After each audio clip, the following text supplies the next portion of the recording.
difference is it was the second year returning to Swanee, Georgia. The race number 6 of the USACRITS Series. The Highline Criterium presented by Gwinnett Sports Commission. Set for the 6-corner course around the brand new park, Town Center of Maine, with beach volleyball, art, playgrounds, and a food court. Current leader was Liza Ray with the purple jerseys of Kingdom Elite, trying to be able to maintain that lead. 45 riders on the start line as they got ready to take off on a beautiful day. Temperatures getting up to about 75 degrees, and the battle continued as it did in our USA Crit races number 1 through 5, as Kingdom Elite trying to be able to hold on to that jersey, and Winston-Salem continuing to be able to attack as well. Brand new team with higher dose Renova showing up as well. They've been the aggressors and continue to be aggressive at Swanee. That's Andrea Sear in the front right now with that brand new team of higher dose Renova. Multiple riders attacking and trying to be able to break away. But on a flat 6-corner course, the speed was high. Riders averaging almost 28 miles an hour in Swanee, Georgia. As with all of our USA Crit races, we have a sprint 5 laps in. We have a sprint mid-race, and we have a sprint 5 laps from the end.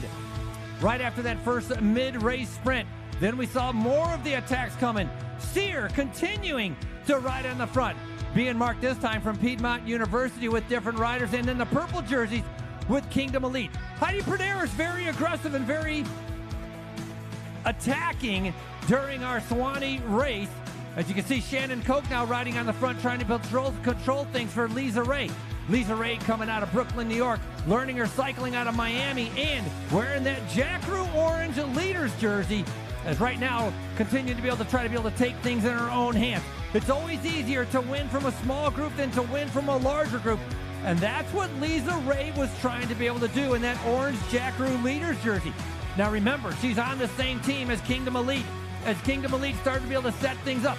But then One Heart, the light blue jerseys of One Heart started to be able to show up. They started to be able to control things. They started riding on the front. They knew they had an ace in their sleeves, that they come from a track background. Many of them very good sprinters. One Heart, as that Heart standing for Hispanic Alliance Racing Team, also a brand new team for 2026. Coming in towards those final laps, we saw all the riders starting to be able to mark each other. The question was, which team would take control for those final laps, trying to be able to set up for the lead out? Riders not willing to sit in. Again, One Heart now coming back up to the front. Sitting in second position, Izzy Harden with Kingdom Elite. And then in one of the final corners, a rider going down. A little touch of the wheels.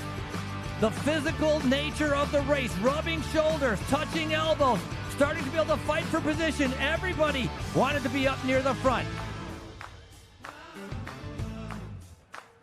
Swanee, Georgia, the Highline Criterium, coming back for the second year in a row in the light blue jerseys of One Heart. They're the team that took it up. They're the team that decided to be able to take it from the front, trying to be able to do the lead out. United Cycling also coming in with a pretty good ride as well, trying to see what they could do at the finish. But in the end, in the final sprint, it was going to be the speedsters that were going to be able to shine. We always knew it coming in at the end, and then finally, right at the line, look at the bike throw from Elizabeth Castaño, the Colombian from One Heart, picking up the victory from Swanee.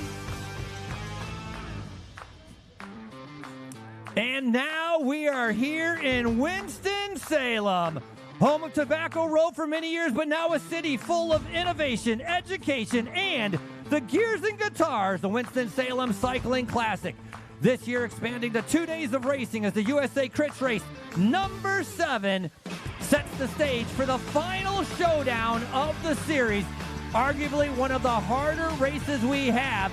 Tomorrow we're going to be at Bailey Park, but today tackling a 6-corner course right here, trying to be able to battle it out with the biggest party on 2 wheels. You can see our Streets of Fire Criterium with our schedule, as right now we are moments away from our rider introductions, as I turn it over to Chad Andrews and Lauren Hall, as my name's Frankie Andreu, as we continue with our Gears and Guitars. Thank you very much, Frankie, and welcome to Winston-Salem, ladies and gentlemen. We'd like to identify some of the top riders, especially as we head towards the end of the USA Crits series. So, without further ado, ladies and gentlemen, we are now ready for our call-ups. The first rider we'd like to recognize, racing for Nashville Local. The 23-year-old is out of Mexico, racing for One Heart. Welcome, Kaya Garcia!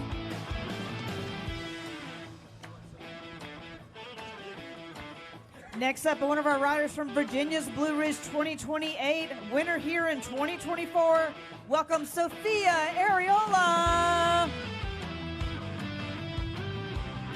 Our next call-up hails from Los Angeles, racing for United Women's Cycling Team.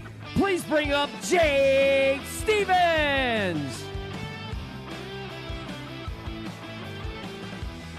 Up next, we affectionately call this the race weekend gears and guitars for this next rider. She's a two-time defending champ for tomorrow night's event, your current national champion, a wicked fast sprinter for Virginia's Blue Ridge 2028, out of Cuba, Marlise Mejias.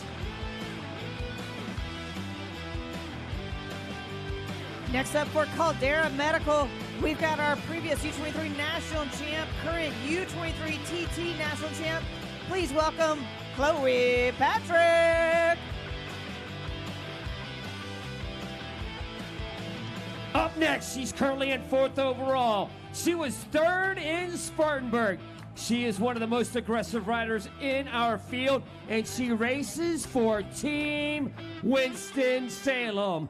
Out of Augusta, please welcome Rebecca Lang.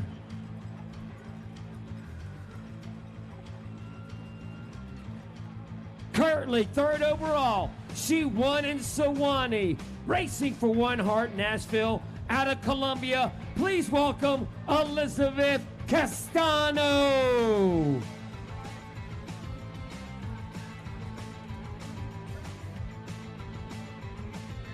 This young racer is 2nd overall, racing for Kingdom Elite in Greenville, South Carolina.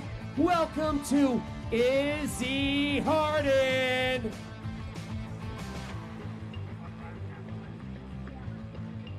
Your winner in LaGrange, your current 2026 overall leader in the Jack Root orange jersey.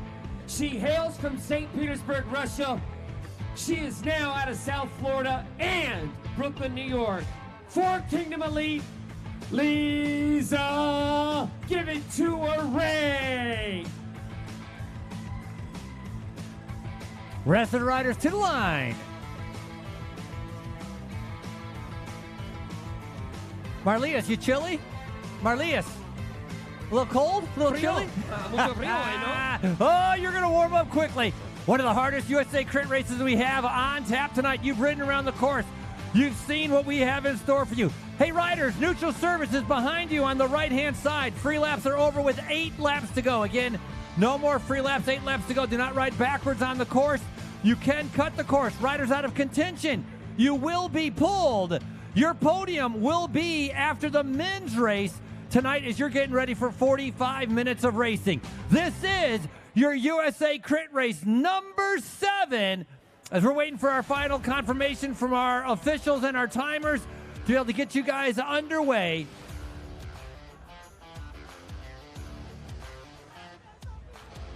Hey, Winston-Salem, you ready for the pro women? Yep. Let's get ready to be able to send them off as you're going to be going on the whistle when I say riders ready. We're underway. Preem on the first lap. Preem on the first lap. Preem. So we're throwing out cash on the first lap. The ladies are now on course.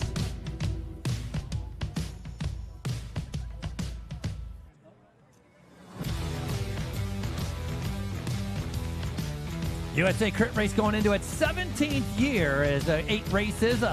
50 of those start points you get automatically, and of course every lap you lead you get 1 point in front, and it's been a very close competition with our overall for our riders. Liza Ray right now leading with the 1,400 points. Izzy Harden sitting in second with the 1,180 points. Castano, who had a great win Some would say a little bit of a surprise, but no surprise for that track rider, the Colombian. 1,129 points. Rebecca Lang currently sitting in 4th, and then Heidi Prederis with Kingdom Elite in 5th. That's your top 5 overall with our USA Crit race.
Category 2-3s, if you head to the back, we'll do your podium. Again, right behind our announcing stage. Top 3, if you're Category 2-3, head on over there. We can do your podium.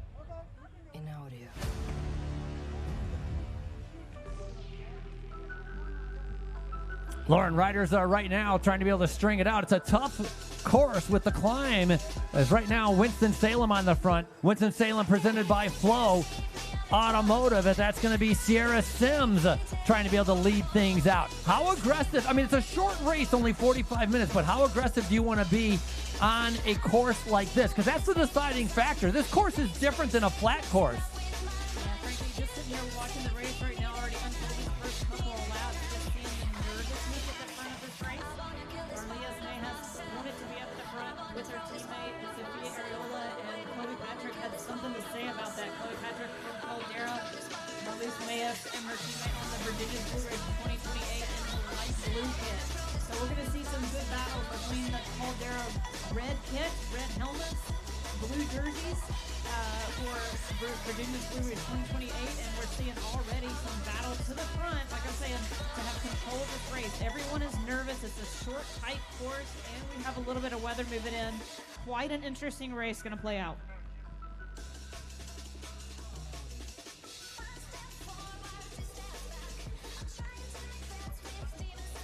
Gonzalo, are you around? Raise your hand. Gonzalo, okay.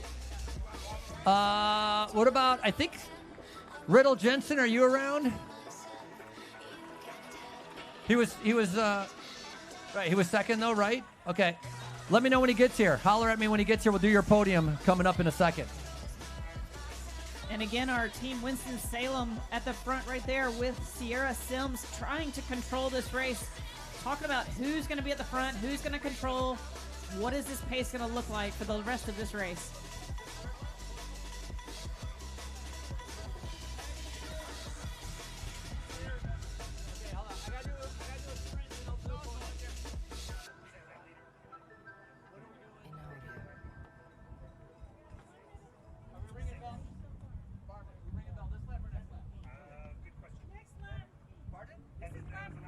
So we ring now.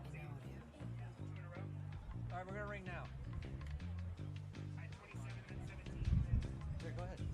Hold on to it, 'cause I gotta do that. Riders making their way around again. A tough course coming out of turn 3. Pretty much 3, 4, 5, and 6. It's all uphill. You can see Winston-Salem trying to be able to break this race apart. Caldera Aura, a brand new team. Caldera Medical in the red jerseys following the wheels. We're doing a point sprint. Point sprint, point sprint, point sprint. Ringing the bell for a point sprint. Points, points, points. Point sprint. USA Crit point sprint. Five places deep. 10, 7, 5, 3, and 2 as the riders are making their way around. Points up for grabs. And we talked about our top 5 overall. Lisa Ray ended up taking the overall lead because she picked up maximum bonus points along the way in LaGrange. She went away solo. She won the 5.5 lap in the mid-race and the 5 lap from the end, picking up a whopping 63 points in one race, and that is what launched her in to the overall leaders jersey. Now remember, Lisa Ray in the orange jersey is wearing our Jackaroo leaders jersey for USA Crit Series, but she's on the same team as the riders in the purple jersey. So keep an eye on that, as Izzy Harden right now is starting to be able to move up. Tess Edwards starting to be able to come around as well. Chloe Patrick up there as well.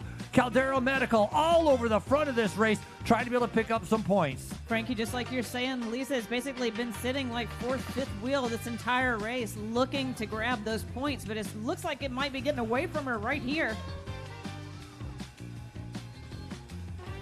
That's going to be Caldera coming through, looking over her shoulder. Chloe Patrick easily grabbing those points. And on the counter attack is her teammate,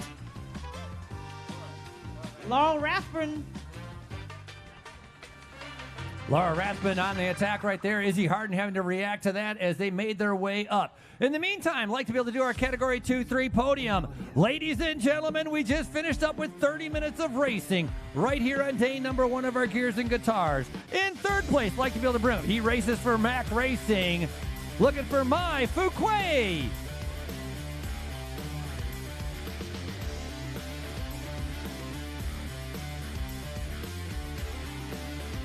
Third place for Mai. Second place looking for Jensen Riddle.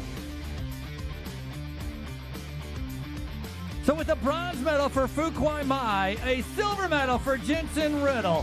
One spot was left, and he showed he had the fastest legs on the day. MC Cycling Team, Gonzalo Tagliabue.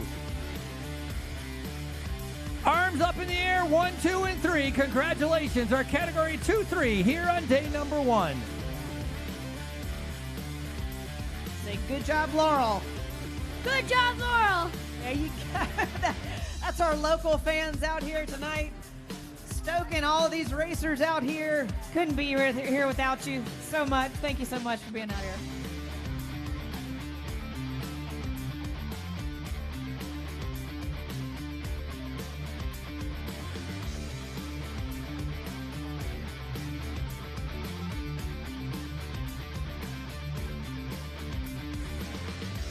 A little bit of an adjustment for 2026, bringing the second criterium here on a Friday night. Tomorrow will be our usual course, but not out of the ordinary. We had 2 criteriums going back to 2021. We had a day 1 and a day 2 when we had back-to-back criteriums. Back then in 2021, it was won by Erica Clevenger. Maggie Cole's Lister picking up a second on that day, and then it was Carolyn Agnew in third. Lister actually went back-to-back, winning on day number 1 and day number 2 in 2021. And that's the question for 2026. Can a rider win here on day number 1 of Gears and Guitars and then come back at Bailey Park and win on that challenging courses? 2 challenging courses, back-to-back days, as our pro women are making their way around. 6-corner course, 0.5 of a mile long. All right, Team Winston-Salem, followed by Kingdom Elite and Caldera. Those are the 3 big teams that are here tonight. If there's a breakaway that's going to stick, it's going to be those 3 teams involved.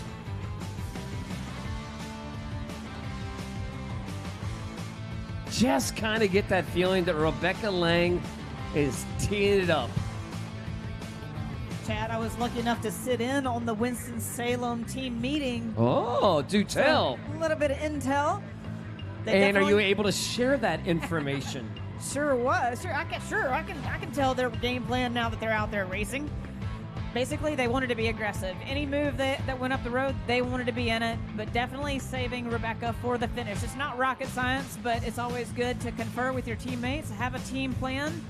Yeah, it's not rocket science until somebody does something wrong because of a team meeting that went sideways. So that is great. That's great intel. There is actually the teams have meetings so they can discuss plan A, plan B, plan C. Hopefully it doesn't get to D, but maybe to D as well.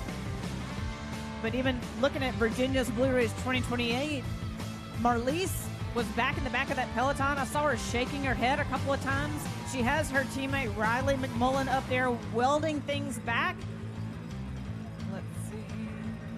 right here. There's Marlies right here. She's obviously having some sort of an mechanical. issue. So Marlies looks like she's going to have to go into our pit. So she's going to do a lap. And the reason we key in on Marlies is she's their sprinter. She's won here 4 years in a row. 3 years in a row.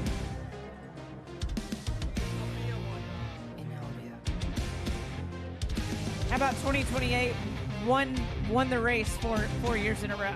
The team has won here 4 years in a row.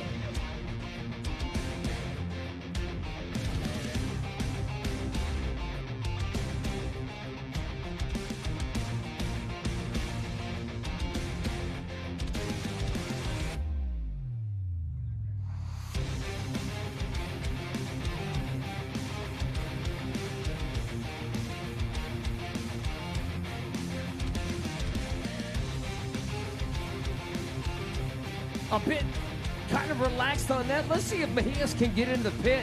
She was clearly having some issues with the bike. Got Kingdom Elite. We've got Shannon Coke striking to the front. Always a mainstay at the front of the peloton for sure.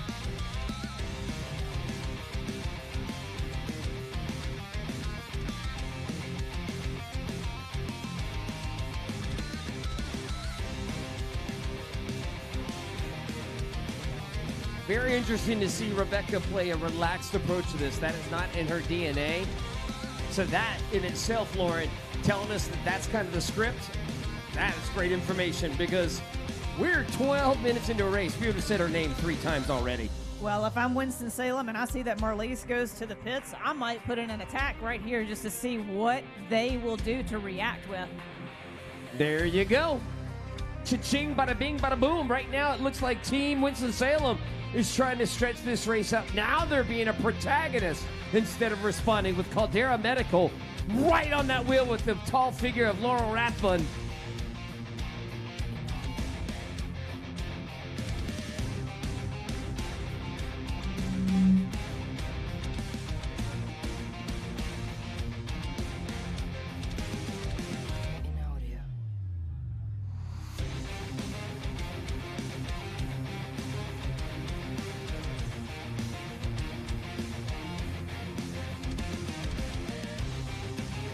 Single file on that lap right there, and gaps are starting to open up, Lauren.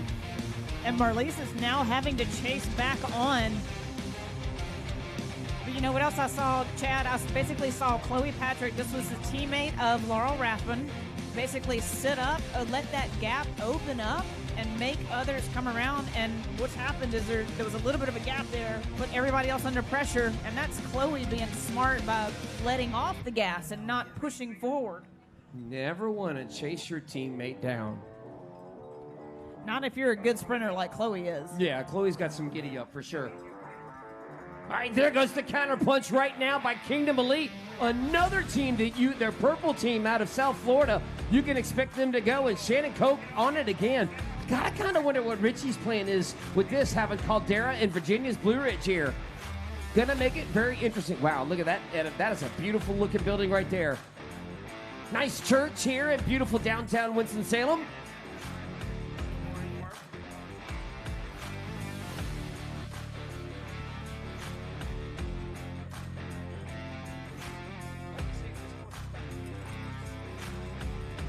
Again, another attack by Winston-Salem. Trying to keep this race animated.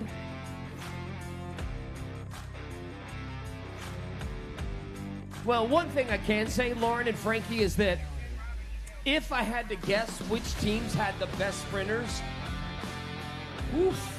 Team Winston-Salem probably has a great breakaway artist in Rebecca Lang. But the sprinters teams, that is going to be Virginia's Blue Ridge. It's going to be, of course, Kingdom Elite. It's also going to be Caldera Medical.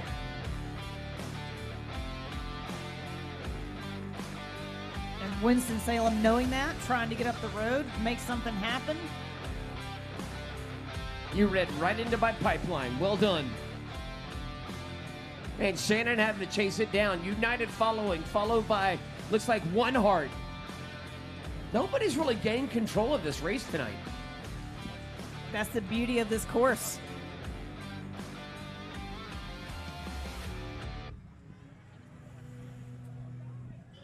Winston-Salem having one of their best races we've seen of the USA Crit Series. They've been on the attack. Cheer them on. It's the red and green coming through. 20 laps to go, 20 to go.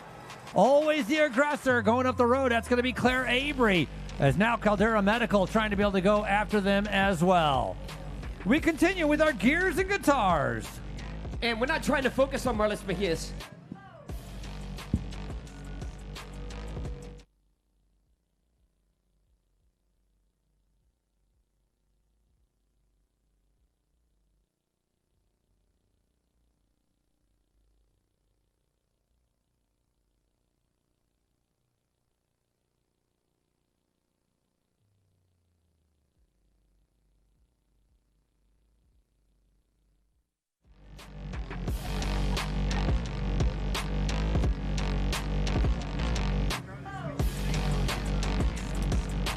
Once again, if you're just tuning in, this is our USA Crit Race number 7 as they're tackling a very hard. You can see a little bit of that gradual uphill. That starts at about turn number 4. It's all uphill from turn number 4, 5, and 6.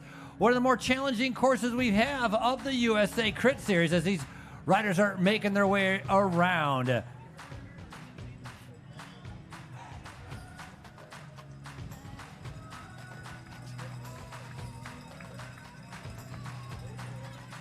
Winston-Salem continuing to attack. Caldera Medical responding to it. Remember, Lisa Ray in the orange jersey. She's got to sit in. She's got to have some legs for the end. She needs the points with only one USA Crit race left, which is going to be tomorrow as our riders continue to be able to make their way around.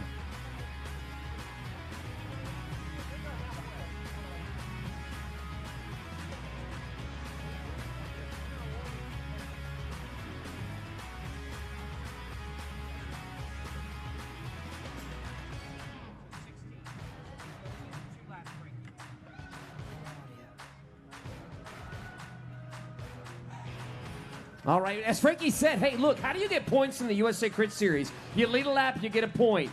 You sprint with 5 laps in, mid-race, 5 laps to go, and then the most points you get are at your finish. But we're coming up on the mid-race, and these are really important. They're sneaky points. Even though Lisa's got a pretty good lead right now, she is in a battle with some other riders, and you have the team from Caldera Medical who haven't been a part of this entire series. They could take points away from teams as well.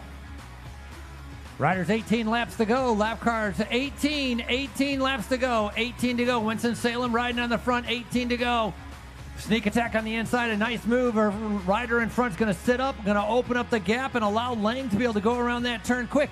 So we talk about these mid-race points. Well, remember, Castano, who won, riding for One Heart Racing, who won in Swanee, is only 2 points in front of Rebecca Lang. So Lang knows that mid-race point sprint is coming up, so she would love to be able to pick up those first 10 points. That would jump her ahead from fourth place. No, excuse me. That would jump her ahead, yes, from 4th place up to 3rd place, still with the finish to come. Things starting to be able to string out. Heidi Perderas, the Cuban rider, trying to be able to react to it. And then Laura Rathburn out of Caldera Medical sitting in 3rd with the red jersey. A glance over the shoulder. Marlis Mejias on the far right-hand side in the red jersey. Now remember, Virginia Blue Ridge 2028, they just came from a 5-day race out in Washington State, tackling 80 miles, 60 miles, 100-mile rides, and then making their way here, not to be able to miss Winston-Salem, supporting this event as they had for the last 5 years. All right, we are going to be ringing the bell on this lap for the mid-race sprint. Ladies, attention riders, mid-race points, points, mid-race points. Now, all right, so what we've done is 10, 7, 5, 3, and 2. Who cares the most about the points are the riders that are high up in the overall. Lang, I talked about it, sitting in 4th overall, wants to be able to move up into 3rd, needs to stay in that front position. That's her with the white helmet and the red and green. Normally a rider for the breakaway. She's got a pretty decent set of legs on her for a sprint as well. Waiting to see her only threat. The slower they go, they might get swarmed. Everybody may come around them. That's what they got to be able to watch out for. That's Shannon Koch on the outside in the purple jersey, starting to be able to lead it out. looks like it might be Chloe Patrick, the former under-23 national champion, right now sitting in second with the red jersey. And Frankie, we are going to tally some pain on top of the angst. We are going to throw out a 3-place preem on this next lap. It'll be 250, 150, and 100. And Shannon Koch is dragging concrete bags with this course. It is a tough one. All right, ladies. 250, 150, 100 on the next lap. Preem, preem, preem. Preem on the next lap. Preem. That is not typical of USA Crits, and I love it. With Patrick, Castano, Koch, Lang, and McMullen going 10, 7, 5, 3, and 2. Yeah, and Castano being able to sprint up that hill. So, right, she's not only a flat criterium sprinter, she's able to sprint up that hill, picking up those points. So that's going to keep her up there in those points a little bit further in front of Rebecca Lang, who was trying to be able to pick up some points as well. So got to have a big boost of confidence. Coming off the win in Swanee, One Heart Racing now starting to be able to show themselves a little bit more as we getting in to the final 16 laps. And Frankie, did that show you something about how easy that was for the youngster to come up and through and get those points on a tough course? Yeah, very tough course. It shows me she's got some speed and she has some strength and power. So that's what we're watching out for. All right, this is for 250, 150, and $100.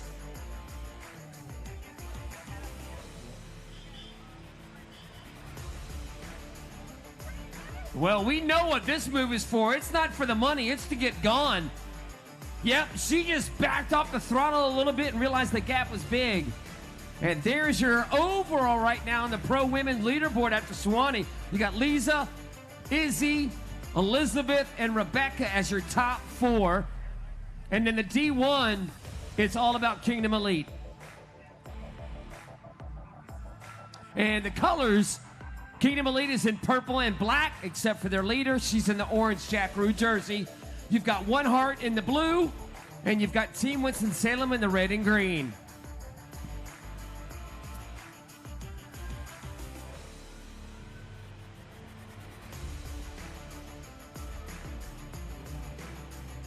Laurel Rathman here, right here on the front of Caldera Medical. Basically going to try and string this out. Looking back, looking over her shoulder, seeing that the peloton is right there being chased down by that Virginia's Blue Ridge 2028 rider. Have a bit of a reset right here, and surprising enough that it's Marleus.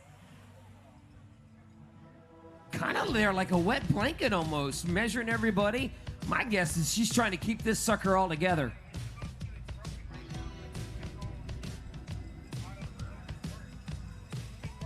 Great crowd. Thank you, Winston-Salem. 14 to go, ladies. 14 with Brathman on the right. Mejia's coming up the middle. Well, definitely a reset in this race, especially after 2 laps of full gas sprinting with the points on the line, and then also the preem the next lap. You guys are throwing a lot at these racers right now. Yeah, insult to injury, we like to call that.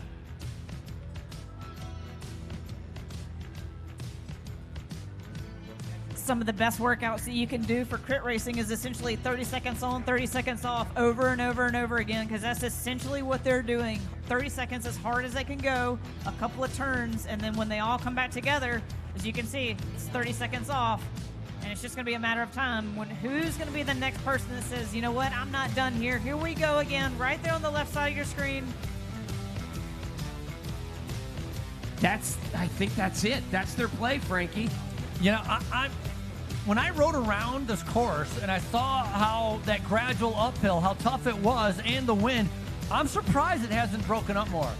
I'm actually surprised there's not none of the race. Well, we only had one other one, but surprised we've not had a breakaway. We have not seen it breaking up more.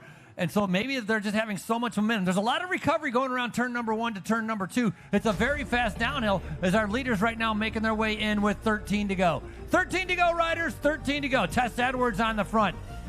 2 years of racing in Europe, now returning back from Europe to be able to race in the United States. Tess Edwards riding on the front end. Sitting right behind is going to be Lisa Ray, your current overall leader. And I love the Caldera's hair because it just throws in another layer of complexity that these teams in Kingdom Elite have to deal with. Team Winston-Salem has to deal with. Team New Type has to deal with. One Heart, not one type, a new type. One Heart has to deal with. United Cycling Team has to deal with. So adding them in just creates more chaos, and we love it.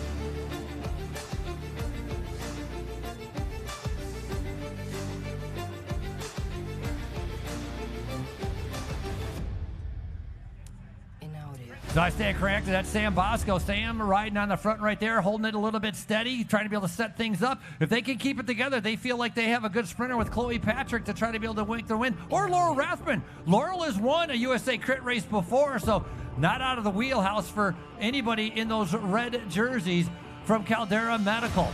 Remember, Marlies Mejias has got to be the favorite, though, the Cuban rider.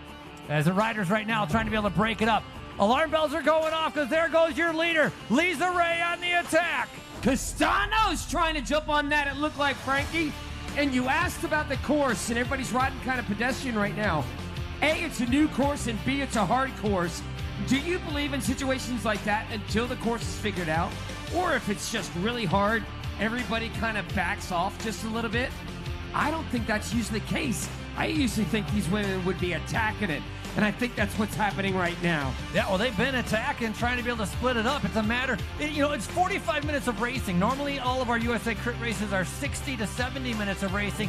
So everybody's got fresh legs. It's taking a little bit more of that intensity to wear them down. And I'm surprised that this is going to be Andrea Boutine making her appearance in the very first USA Crit race. So Andrea Boutine putting a little hook into things, trying to be able to chase back our three leaders right now. But right now, looking... it's Winston-Salem on the front. Lisa Ray. Winston-Salem with 2 and Lisa Ray. This is the by far, for the hometown riders in the hometown race, this is the best USA Crit race that Winston-Salem presented by Flo has had so far. Now here is the time when I would let Rebecca Lang fly free. If it's brought back, I would send Rebecca stat.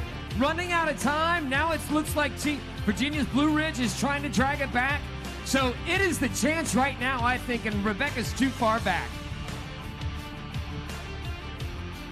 Starting to be able to string out. Alarm bells are going off. This is going to be a couple hot laps. Look at the shape of the group as you're going to be seeing them. They are going to be in a single file line. It's not going to be bunched up. There's no recovery for many of these riders that are out there. It's all in right now as they're trying to be able to bring back the leaders. And guess who missed it? Virginia Blue Ridge 2028. Now that's the light blue jerseys that's on the front, trying to be able to bring it back in. The New Zealander, is that Riley McMullen? Riley McMullen now on the front, and right on her wheel is Marlies Mejias, the favorite today with the speed that she has. The rider coming out of Cuba, definitely one of the favorites, has won on day number, used to be Winston-Salem only had one day of the Criterium, but she has won multiple times here. Counter. This is the moment. This is the chance. This is probably the last opportunity for a breakaway to go. It needs to go right now.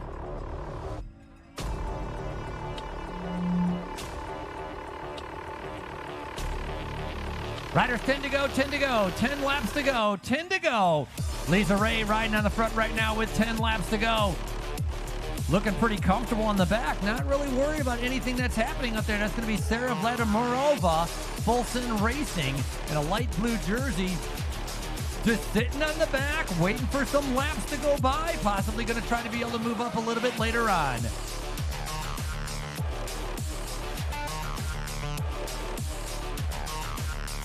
It's almost like each team is neutralizing the other.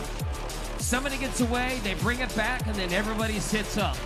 Normally at bike racing, and again, new course, new riders have been injected into the race, you get this kind of unique feeling that it's tipping to Marlies Mejia's hand unless these ladies can figure something different. Well, you've got two of the best sprinters, like you're talking about, Chad. You've got Marlies and you've got Chloe Patrick, and they should sit in. Those teams should wheel this back together every single time. Make this a field sprint, because you want to believe in them and want that to be a field sprint available to them.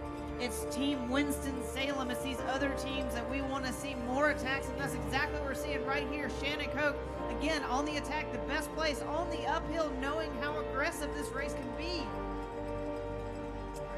Shannon coming out of Florida, multi-time Masters national champion. That's her. Look at her tucking down, getting arrow. They're coming through here at about 26 miles an hour. And again, Caldera Medical caught on the back foot, having to be able to chase it down. Got to be careful about doing too much work for Virginia Blue Ridge 2028. The red jerseys with Bosco now continuing to be able to ride on the front. But look at that, McMullen and Mejias sitting, waiting to jump across that gap when the time is right. Also, Emma Frost of the Piedmont University team sitting right on the Sprinklers wheels as well. Good spot for her to be in.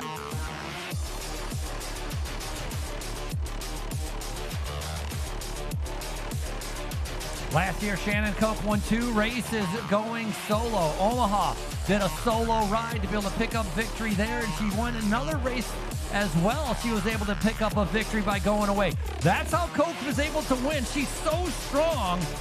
Gets down in that aerodynamic position, and she forces everybody else to be able to chase. But again, a shorter race, fresher legs. Will they be able to bring her back? Right now is Riley McMullen sacrificing herself to be able to bring back Marlies Mejias. What a race for Riley, doing so much work for her teams. Basically been on the front most of this race, bringing all of these breaks back. All back together, 8 to go, 8 to go. Oh, Riley's mouth was on the ground, trying to be able to gasping for air after a huge effort to be able to bring back Shannon Koch. I don't know who's going to have legs to be able to talk about that counterattack. Who can even do that right now? That was a tough 2 laps. And there it goes on the inside right there. You know who we haven't seen is Andrea Sear. She's been sitting back and kind of staying out of trouble. Hired those Renova, waiting to be able to see what they're going to be able to do.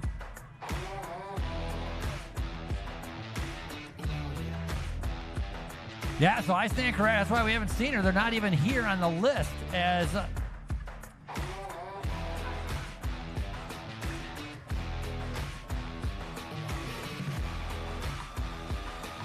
When is the move, or is there move happening? Right now it's Kingdom Elites Harden and Koch. Lang took off her glasses, starting to get a little dusk, a little dark, a little twilight criterion, which USA Crit races are known for.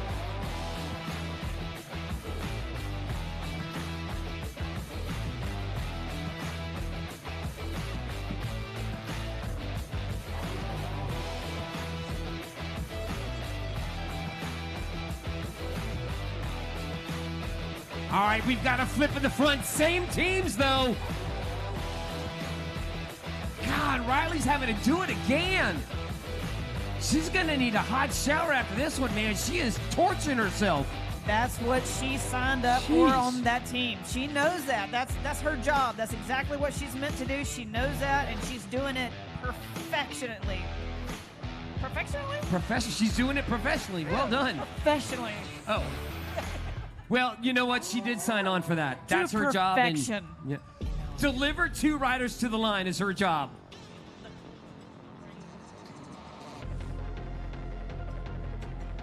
I don't know. I think we're starting to get out of time before our breakaway to work here. Got to give it to Team Winston-Salem. And here comes the sneaky little one up on the inside. And bam, wham, there she goes. Rebecca Lang, Team Winston-Salem. I called it 2 laps early, but she is taking off.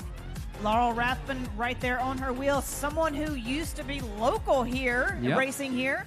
She has family here. I got to meet aunt and uncle, so this is basically a hometown favorite for her. Sprint points on the next lap. It's McMullen against Lang. Sprint points on the next lap. And Lauren, that's not something you really want to attack and turn around and see the 5'10" McMullen and Rathbun chasing you down. And that's exactly what just happened.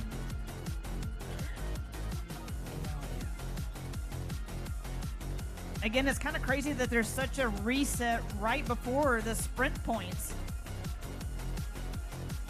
And Laurel doesn't necessarily want the points, but Rebecca, oh yeah, she wants the points. We've also seen Chloe Patrick Caldera Medical going for those points tonight as well. And Lisa's playing a very smart game of just watching versus attacking. She's a current overall leader in the orange jersey, racing for the purple and black. Oh, those legs, they're starting to get tired. And Lisa's been so great about timing her moves to be in the right position, right at the right time. But can she secure those points? Here we come right now. We're going to see right now Winston-Salem. That's Rebecca Lane going for those points and getting those. Yeah, Rebecca had to work a little bit harder than she wanted to on that. When you're trying to go for those sprints, you want to burn as little energy as possible. And she had to kind of pick it up a little bit because Ratpin was coming up on her right.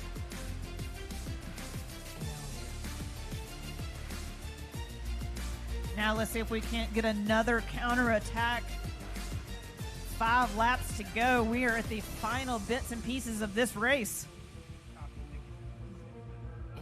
Winston-Salem again, just sliding away right there off the front. Didn't look like it was much of an attack, but they got a gap. Take advantage of it. Even if it doesn't really go anywhere, you make those sprinter teams work to bring it back. It's important.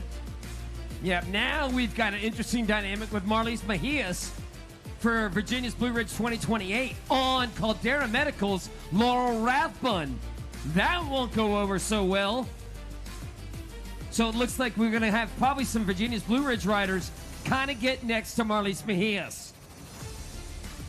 You can tell by the faces of these racers that this course is starting to take effect. That climb is more than we think. Yeah, 45 minutes might be enough.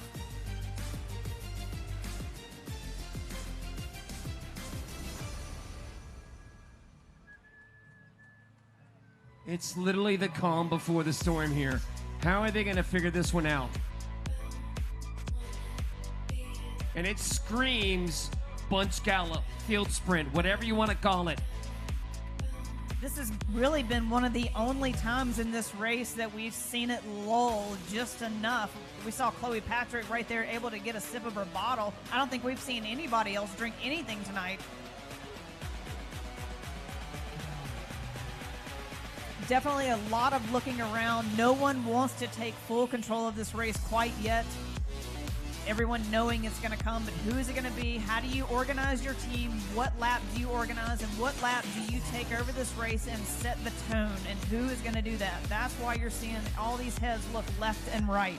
Lest we forget about Castano, who could upset the entire apple cart here.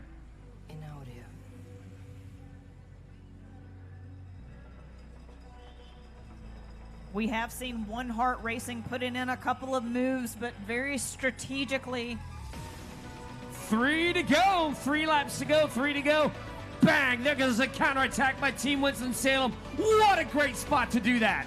Covered right there by Caldera Medical of San Bosco.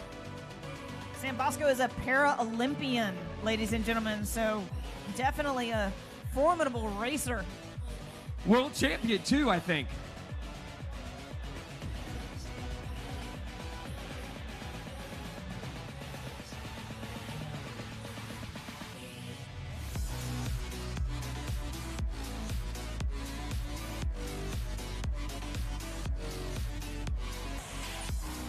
As a sprinter, this is the point in the race when you just have to tell yourself, stay calm, stay on your teammate's wheel, stay near the front.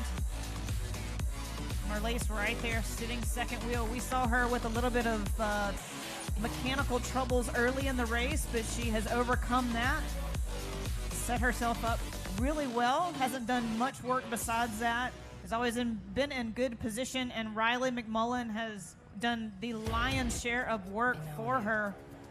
Marlies is definitely going to want to bring that one home tonight. All right, we have got 2 to go and a Gambler's Preem. Cash Preem, Gambler's Preem. Gambler's Preem on the next lap. Cash Preem on the next lap. So, what is a Gambler's Preem? We throw out money hoping to entice somebody to go for a sprint on this next lap and then to win the race. Does it happen? Not really, but that's why we call it a gambler's race. You gamble to get the money, and you gamble to stay away.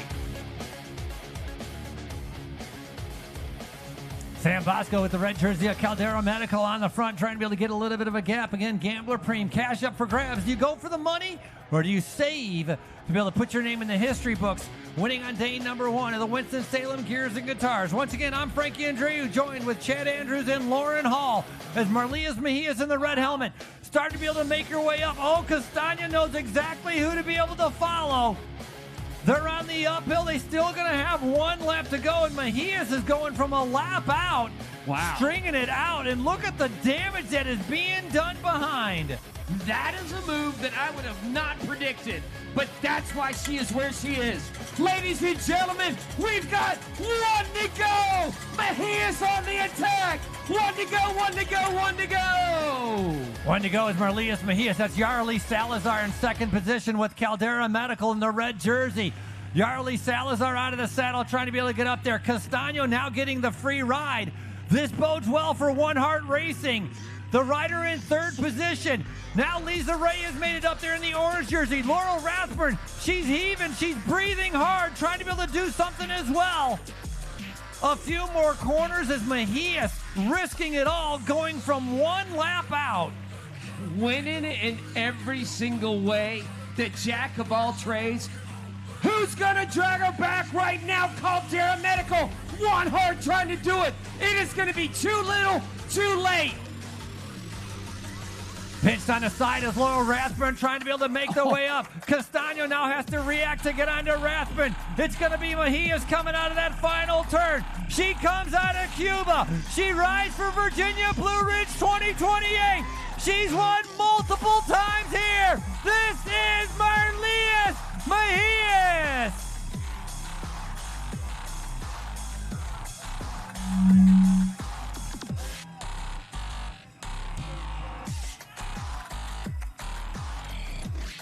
That. What are you going to say to that?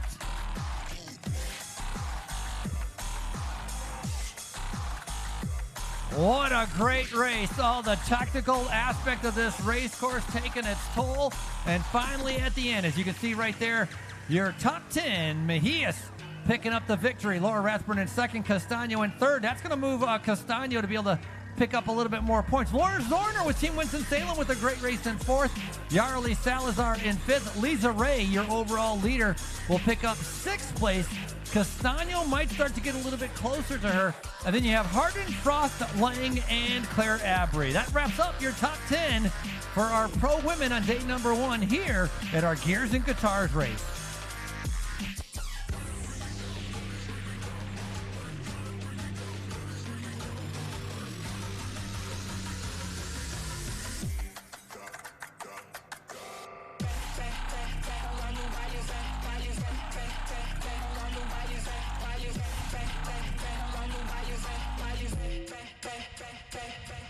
Look back at our winner with Marlias Mejias.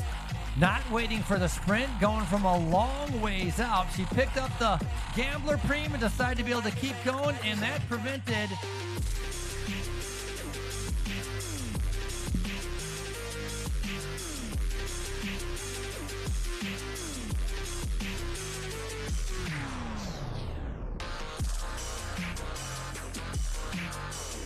first call to staging for our pro men. Like to be able to have first call to staging for our pro men.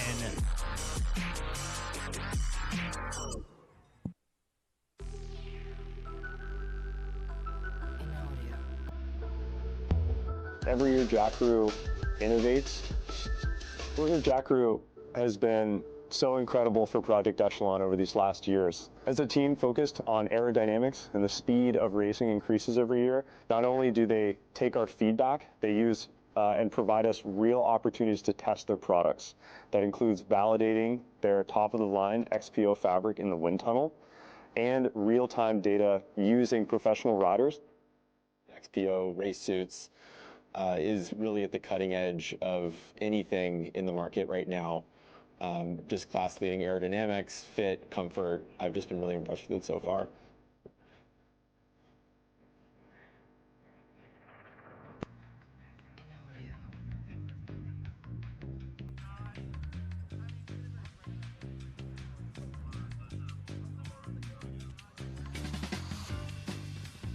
Welcome, everyone, as we're continuing with day number 1 of our Gears and Guitars Criterium, the biggest party on 2 wheels, combining live music with a weekend of bike racing. My name's Frankie Andreu, alongside of Chad Andrews and Lauren Hall, as we have a 0.5 of a mile course, 6 corners, cooler temperatures as well. Yesterday, almost 97 degrees. Today, a high of 60.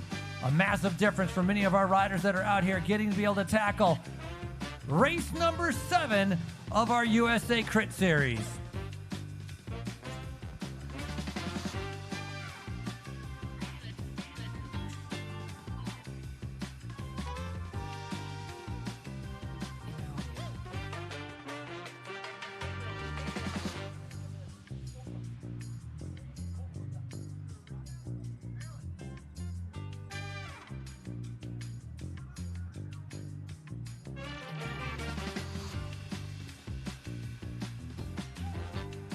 Big thank you to Flow Automotive, Riazzi, Rhine, and Swaim Investment Group, the City of Winston-Salem, Incendiary Brewing Company. Visit Winston-Salem and Zynex Medical. Just a few of our partners being able to continue with our USA Crit race again, race number 7. And tomorrow we go into our final race with race number 8. This is the Gears and Guitars, the biggest party on 2 wheels.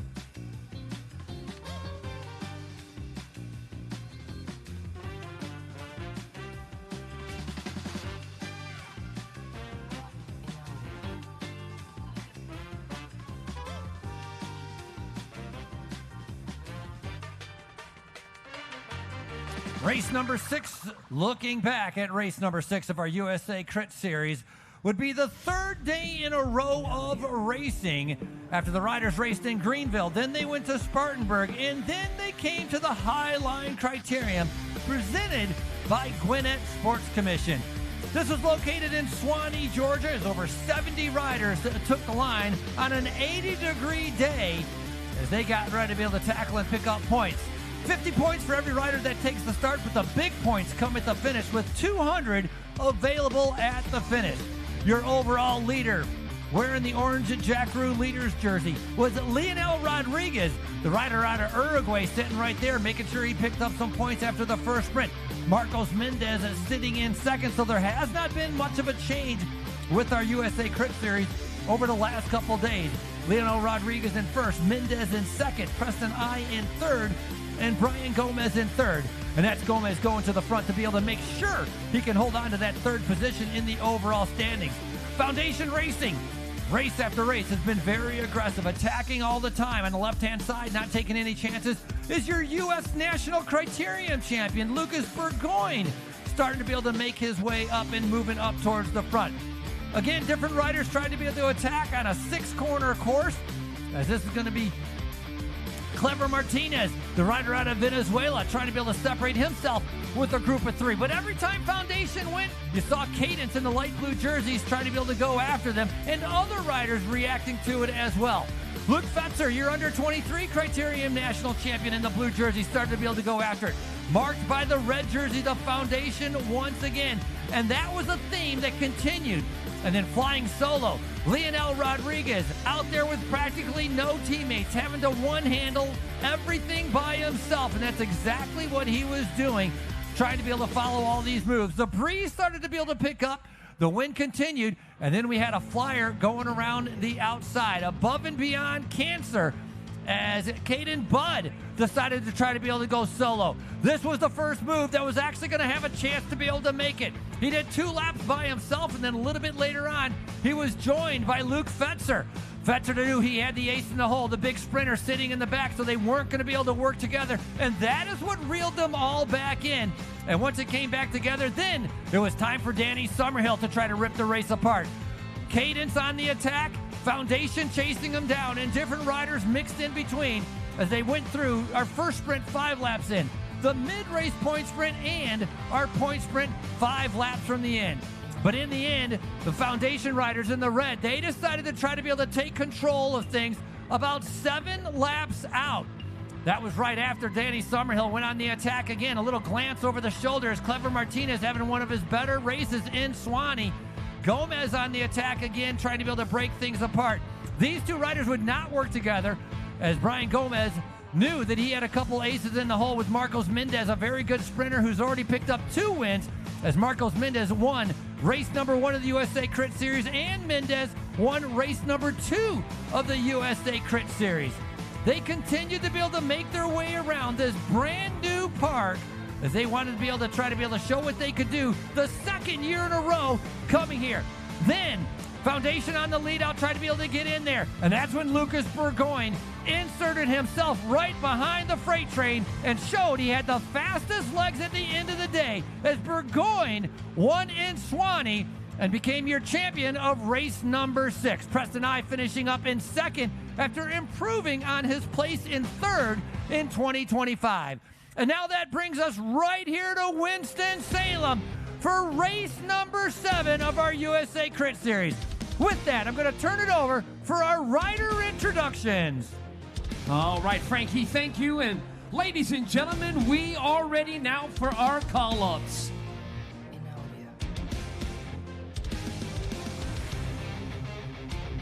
Ladies and gentlemen, our first call-up out of St. Petersburg, Florida. He got 6th in Athens, the 28-year-old racing for Team Winston-Salem. Please welcome Kyle Tiesler.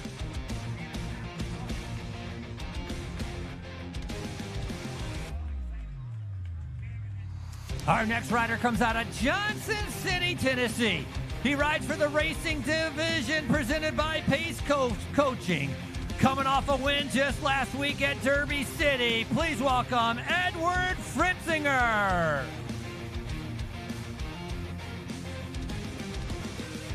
Up next, he hails out of Charlotte, North Carolina. This year, he's now in the pro ranks racing for Team New Type. Please welcome Jared Stacy.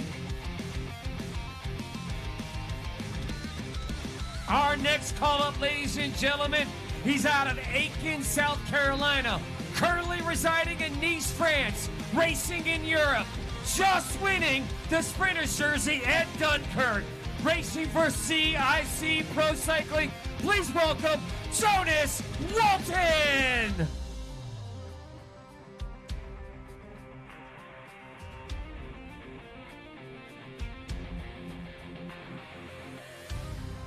Our next rider comes out of Colombia. He's the owner and the founder of the brand new team One Heart Racing. I'm calling up Dennis Ramirez.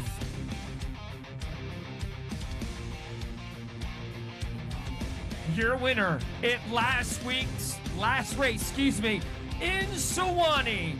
Your current national champion, racing for Cadence Cycling, presented by Waldo out of Austin, Texas, Lucas Burgoyne.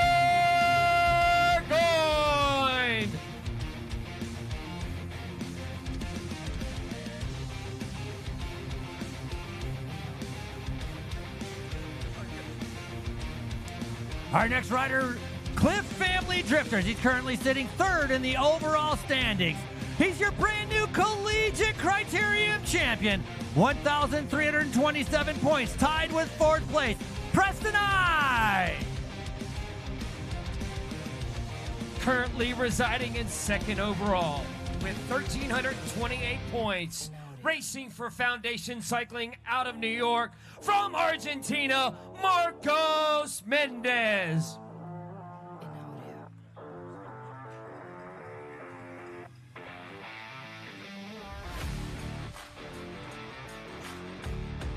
Your current overall leader in our USA Crit competition, 1,400 points. He's your current national champion coming out of Uruguay. Coming up to the line, Leonel Rodriguez. May we have the rest of the riders to the line.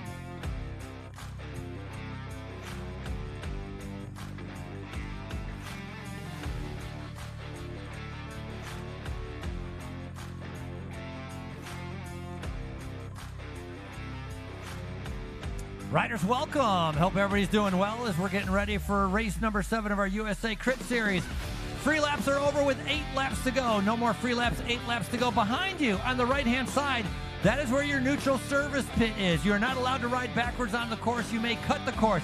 Riders out of contention, you will be pulled immediately after your race. Top 3 come right here. We're going to have your podium for our pro men and pro women right here on our start-finish line. Gentlemen, you see where the start-finish line is? You see where the truss is? You're not sprinting for the truss. You're sprinting for the line. So keep that in mind when you're getting cross-eyed, trying to be able to tackle one of the toughest courses we've had here in Winston-Salem. Welcome, everybody. The biggest party on 2 wheels, as this is the Gears and Guitars. Timers are ready. Our officials are ready. I got the thumbs up. Time to clip in, buckle up as we're getting ready to be able to send you on your way. You're going to be going on the whistle when I say, riders ready. Just go. Go. Preem on the first lap. Preem on the first lap.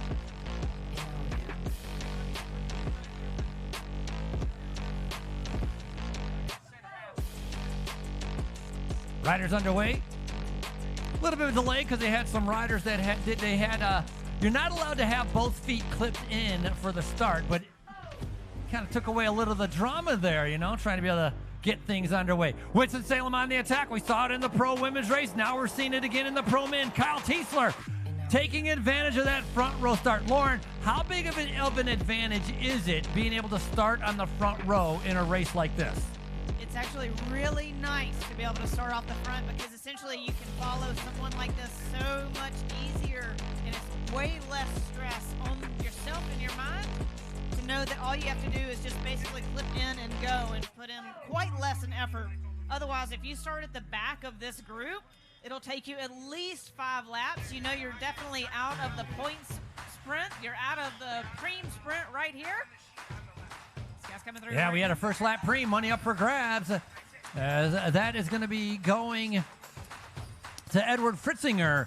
Talked about him coming off that win at Derby City just last week, so he's going to put some money in his pocket as well.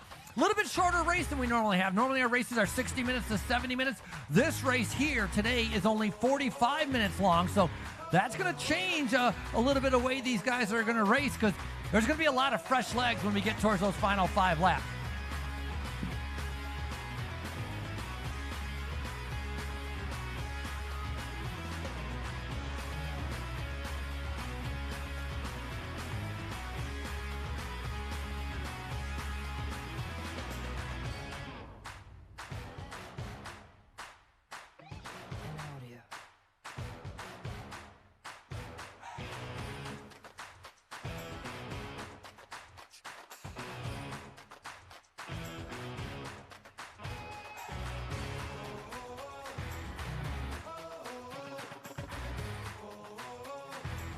Here they come straight out, and it is Danny Summerhill. We talked about it. We thought about it. We've been now into it.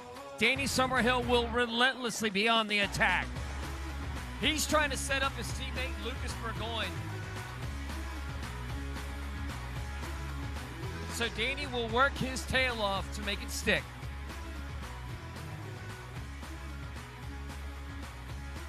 Different riders taking turns attacking right now. It's another One Heart Racing, I think, riding on the front right there as Luke Fetzer responds to it. Marcos Mendez was up there as well. As Clever Martinez sitting a little bit further back, going back with his traditional GoPro on the top of the helmet. Hadn't seen that in the first few races, but that's back in action as we're seeing a lot of these riders strung out on a very challenging course. 6 corners, only 0.5 of a mile around. So they're going to be making their way around here doing about 1 minute and 5 second laps. And again, we start off with time. Once we figure out that these riders, how long it takes them to do about the first 10 or 15 laps, then we'll put the lap cards up, and the lap counter will then count the riders down towards our finish, and it will equal out to be about 45 minutes of racing. Cheer them on, welcome them back through. Here's your pro men coming through at about 28 miles an hour, and on the front right there is going to be Ruben Bacon with the racing division. Man, they are super tight right there, trying to get there at the corner action, trying to steal away a little bit of kind of what we call real estate. And inside of that real estate, they squeeze really tight at turn number 1.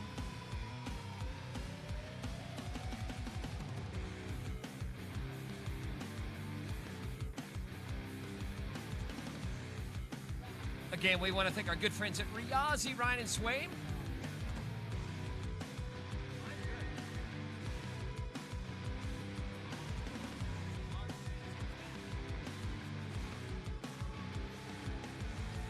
Riders strung out in a single file line. That shows it's got a lot of pressure going on for these guys trying to be able to keep up. Foundation in the red jerseys. Watch out for them. You're also going to have the light kind of grayish blue jerseys of Cadence. That's that team out of Texas. They combined. It's Cadence presented by Waldo. That's the name of their team. A team out of Texas combining with a team out of Florida. As rested riders, look at us spread out across the road. That's the difference in the shape of the group right now. The front guys all being able to ease up, trying to be able to catch their breath before the next set of attacks. And Frankie, we've got the new addition in the racing division joining us to race their bikes as well. So that adds another layer, a bit of fun and excitement as more riders from other teams jumping into the fray, trying to win here in Winston-Salem.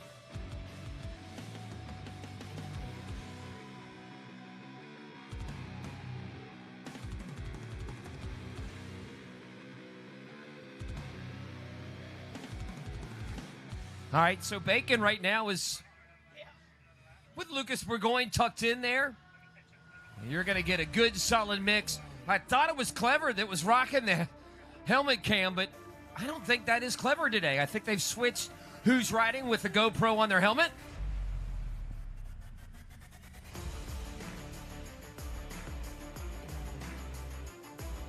Big move right there. Great move.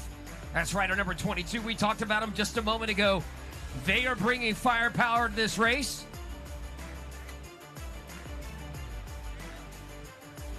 That's Ruben Bacon right there making the move.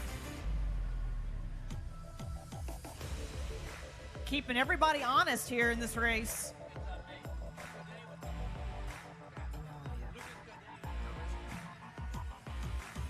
So today is the one with the GoPro on. Always great footage coming from GoPros in the bike race.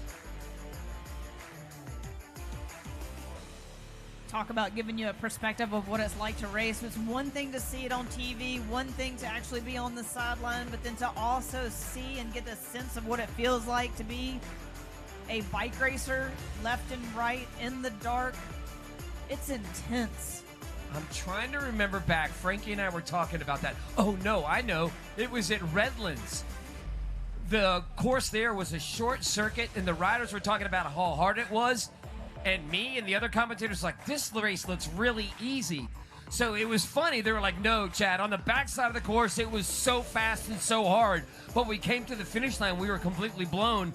But we didn't have any video of it. So we had no idea. So we were pointing fingers how easy it was. And they were like, that was one of the hardest races I've done. So, right, with you're watching it on the live stream or watching on the street, it's a totally different experience when you're inside of the bike race.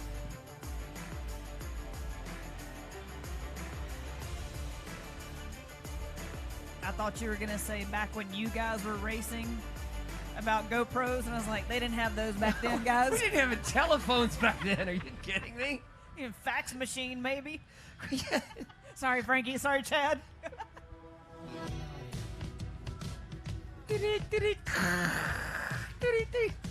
Winston-Salem on the attack here, just as we saw, like you're saying, Frankie, in the women's race. The men as well, just wanting this to be an aggressive race. And again, Lauren, I think it goes back to, it looks kind of slower, but those hills in this course are just so punchy.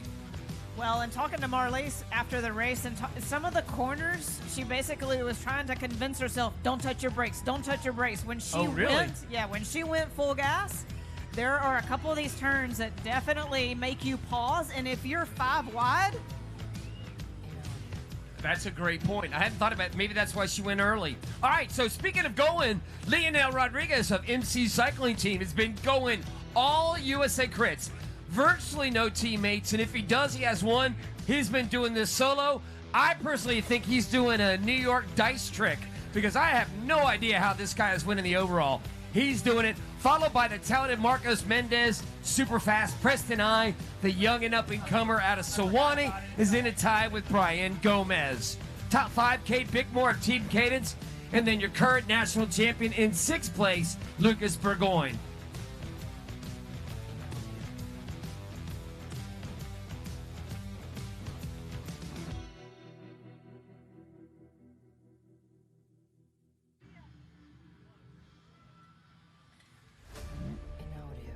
All right, they're going to come back around. We're going to do the point sprint right now. Gentlemen, point sprint on the next lap.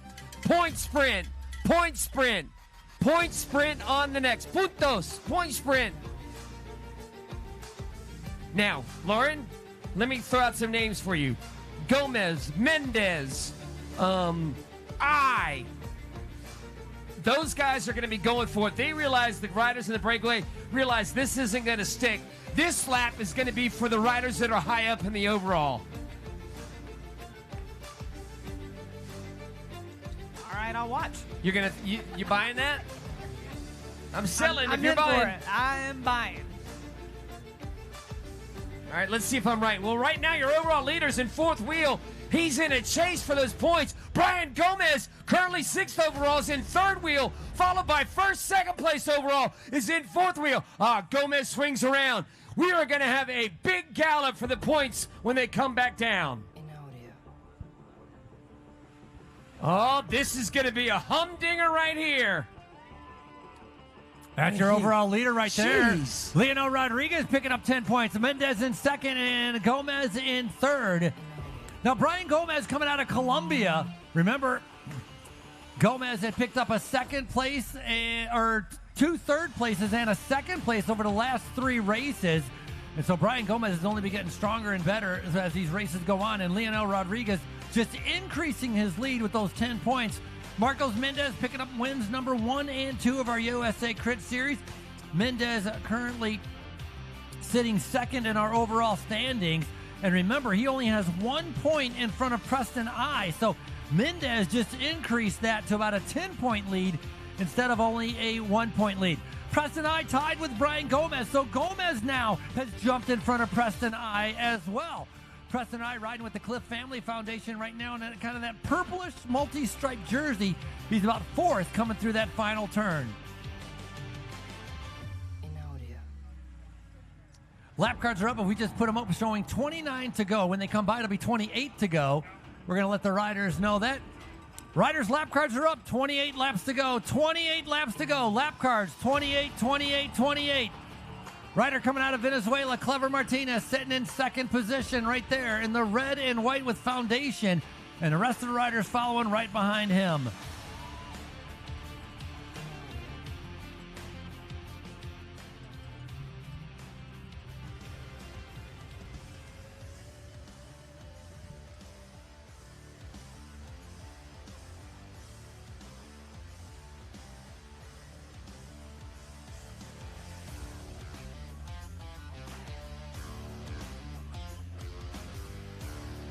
Riders on the front continue to be able to keep that pace going. They're attacking in the back. You can see that little bubble. That's the sweet spot you want to be able to be in. If a race is going to be a little bit easier, sitting about 10 riders back, you're close enough to the front to be able to kind of keep your flow and be able to make your way around, but you're not too far in the back where you're struggling, having to put out so much power out of each and every turn.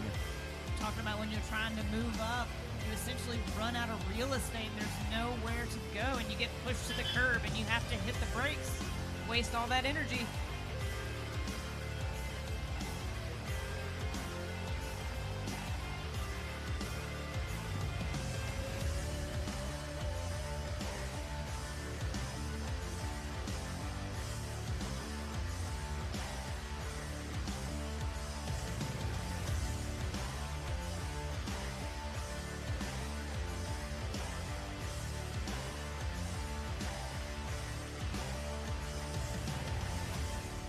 Gomez coming back up to the front. The rest of the riders following right behind him. Again, Brian Gomez right now, 13:27. Picked up a few of the points in that mid-race point sprint, or the first point sprint, excuse me. Currently sitting 5th overall, tied for 4th. And again, he's had podium appearances in the last 3 USA Crit races. He had an injury a little bit earlier in the year where he hurt his hand. He's definitely been able to recover from that, and he's only been getting stronger, getting a little bit used to the crit racing that's been going on. And he's been a big part in being able to help his team win with Marcos Mendez. Many times, Bro Gomez has sacrificed himself in order to be able to help his teammate, Marcos Mendez. Foundation Cycling, they're very aggressive, and they've been on a roll. They want to try to be able to win the overall the USACRITS Series. Penultimate race tonight. Tomorrow, the last race. Introducing Flow Rewards, the exclusive rewards program for Flow Automotive customers. With Flow Rewards, every vehicle purchase and service visit earns you points towards future maintenance on your vehicle. To start earning and redeeming Flow Rewards points, download Flow Garage, make an account, and add your vehicle. If your account is already set up with your vehicle, you'll start earning rewards automatically. Add family members to your household to earn Flow Rewards points together. Don't miss out. Download the Flow Garage app to start earning Flow Rewards today.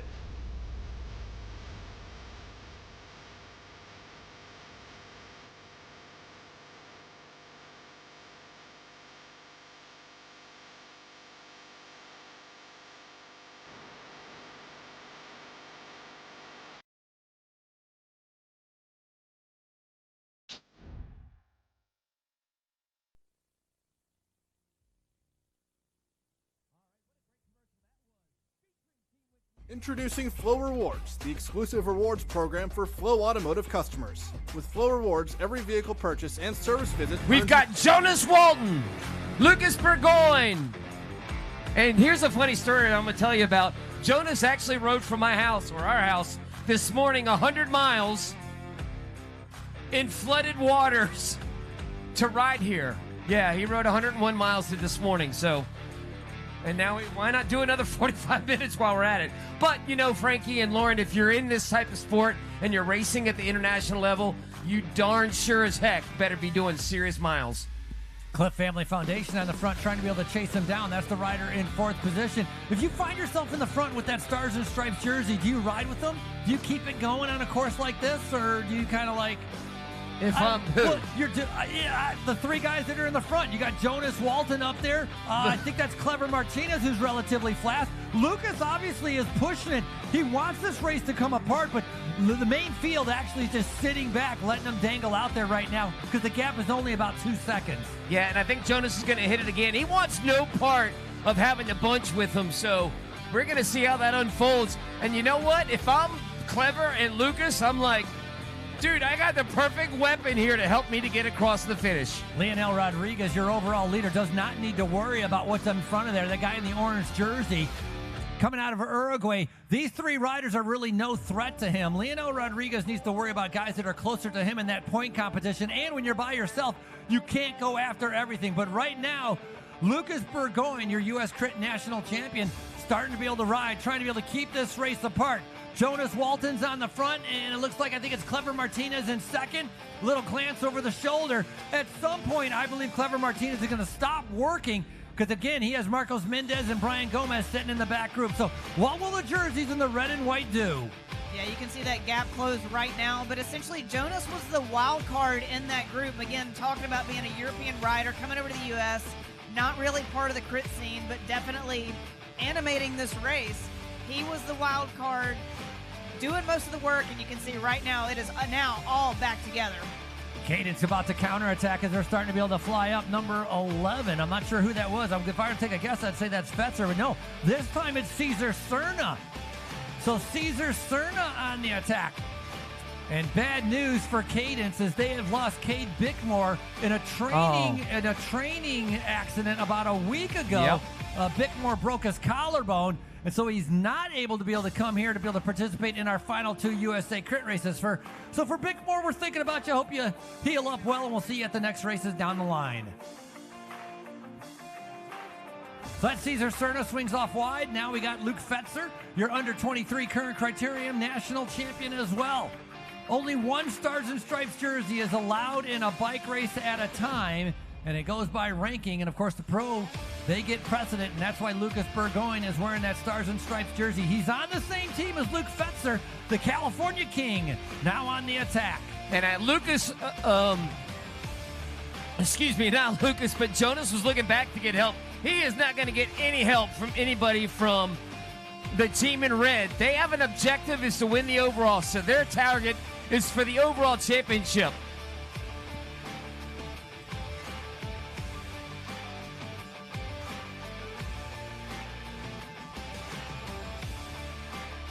I would definitely want to take Jonas up the road, so there might be some conversation there just to say, hey, if you're feeling spunky, let's go. We'll get you a cut of the prize. Ah, there you go. Cut of the check. We almost did a sub 1 minute lap. Close. 101. 101 was that lap.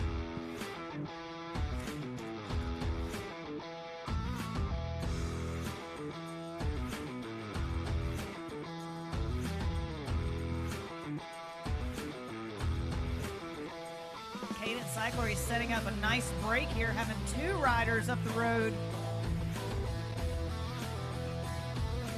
Oh, now we've got a nasty little group starting to break away there.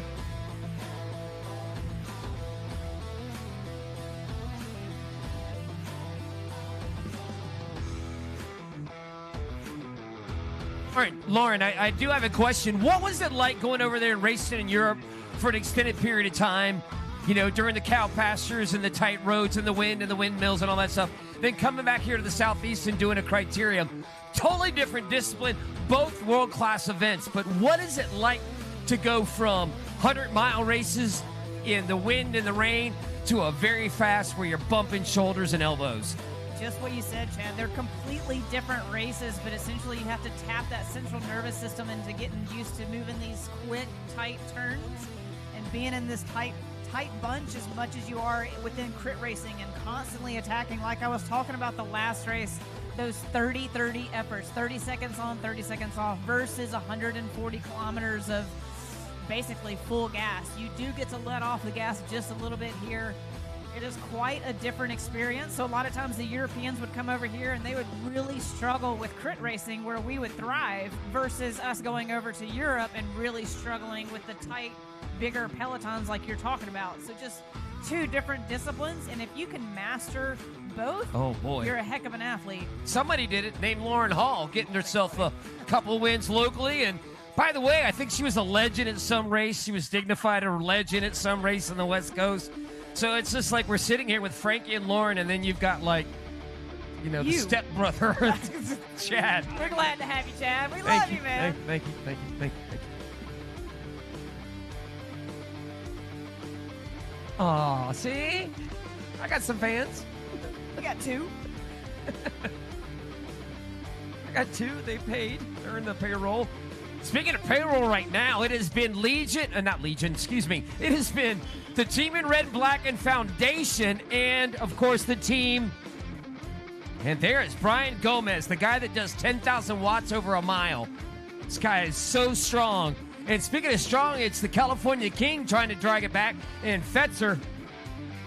And everybody else is just kind of a passenger at this point. Well, it's definitely been quite a shuffle right here in these last two laps.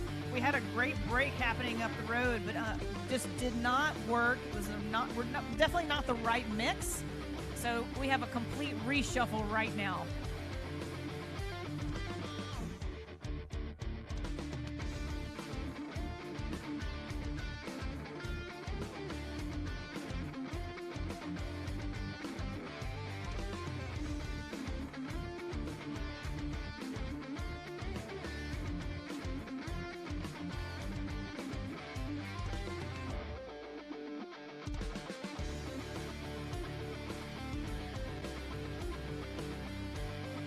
All righty, we're going to throw up the flag for the mid-race sprint points. 10, 7, 5, 3, and 2. Mid-race sprint points.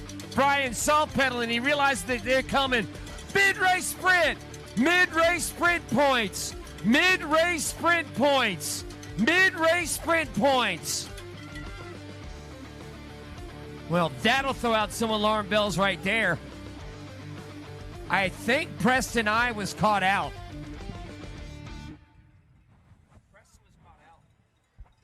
Big group off the front right now with about 6 riders. Your national champions made it in there. That's going to be Danny Summerhill on the front. All the red and white jerseys with Mendez. in the orange jersey with Leonel Rodriguez. Preston I keeping an eye on him to see if he can get up there. Remember, Preston I is sitting in third in that overall competition as we just rang the break. 5 places deep, 10, 7, 5, 3, and 2.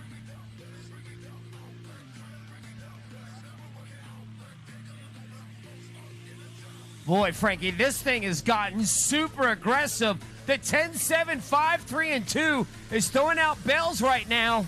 Look at Rodriguez in that orange jersey trying to be able to get up there. He's going to go right around him and pick up maximum points. That's Mendez sitting on him as Leonel swings wide, trying to be able to come up. The Uruguayan, he's on fire and he's on form. 10 points again. Marcos Mendez wearing that number 1, following him. And sitting in the second position, going around turn number 1. Oh, a little bit of a dangerous move right there. He got yelled at, Johan Gomez, a couple races ago for doing a couple sketchy things. And Johan Gomez, that's the rider with that pink sleeve, the black jersey with the pink sleeve. He's a youngster at 22 years old, but he's got some speed as well. Got to watch out for him once we get towards the finish. Johan Gomez, one to watch out for. It's a bit chaotic right now. I think that's the perfect word for it. Well, the other part is that the last few laps have been very hard. It's been single file line. There's been gaps that have opened up. They've had to bridge the gap. So there's a lot of guys trying to sit in to try to recover. But how do you do that when half the course is uphill? That's a great so that's point. where they're struggling right now. It's like by the time you catch your breath, you're at the base of the hill again. It is. It's getting squirrely. It's like guys are fighting for spots that aren't there right now. And rarely do we ever see this. Lucas Burgoyne spending all these bullets to stay on the front.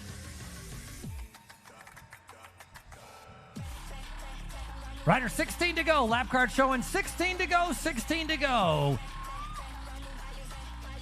Adebaldo Maldonado with One Heart Racing on the attack. The light blue jerseys. The Hispanic Alliance Racing Team, One Heart Racing, a brand new team put together by Dennis Ramirez. That's him on the front right there. Swinging off, you got Piedmont Racing swinging off right behind him, and it might be Kyle Tesler sitting in third with Winston-Salem, then the red and white jerseys. So that's Lucas Gade, the Argentinian, with the light blue jerseys with that GoPro on his helmet, sitting in about fourth position. Different riders are responsible for different portions of the bike race. Some are going to sit in, try to be able to save themselves for the final sprint. Other ones, they have to patrol. If a breakaway is going up the road, you have orders. Get into the breakaway or make the breakaway. So different riders with a different objective at different points during the bike race. What is the conversation that went on in the Team Cadence 80-foot-long bus? Had to have been, we've got to be super aggressive and attack like crazy, because we rarely see outside of Dammy Summerhill doing this. And speaking of which, we've got Team Cadence and Fetzer rolling through. On the front, that's Justin Bold right now riding on the front. The Wattage Cottage trying to be able to keep that pace going as most of the riders sitting on the back able to sit. Look at Leonel Rodriguez. He's sitting dead last right now. Our overall leader trying to be able to catch his breath. He's been chasing down a lot of things that have been out there. A lot of stuff he really doesn't need to chase after because there's a lot of riders that aren't a threat to him. He's got to figure out what he wants to do. Does he want to try to win the bike race or be the overall winner of the USACRITS Series? Sometimes when you're by yourself, you don't have a choice. We got a cat on the course. Down the stretch, the cat comes. That was good. Oh, he just tucked out what we got. We missed that. That was pretty good. He came across. He did a cat throw. I wonder if we got that on video. No, we missed it. No, I'm sure the truck's got it. That would be nice to see. Re-rock it, Melvin.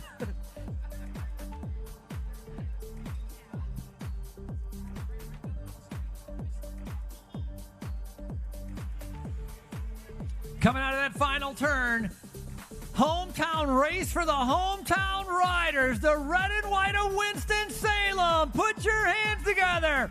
We're on the attack right now, going up the road. I think it was Soliday, exactly. Tom Soliday from Kelly Benefits, the former road professional, finding himself at the front of the pro men's race.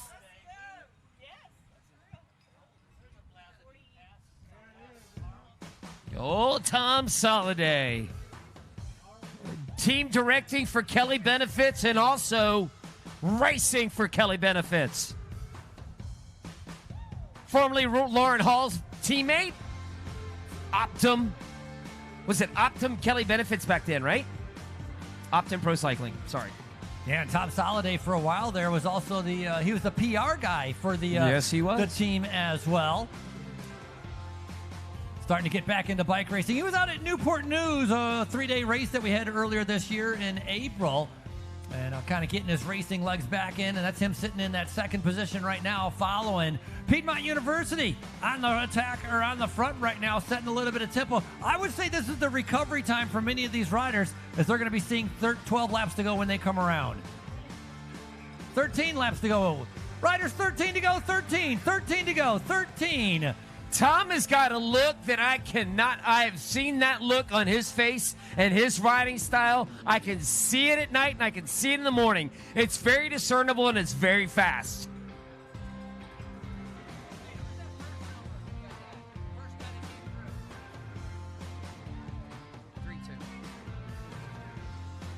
We're going to ring the bell on the next lap for 250, 150, and 100.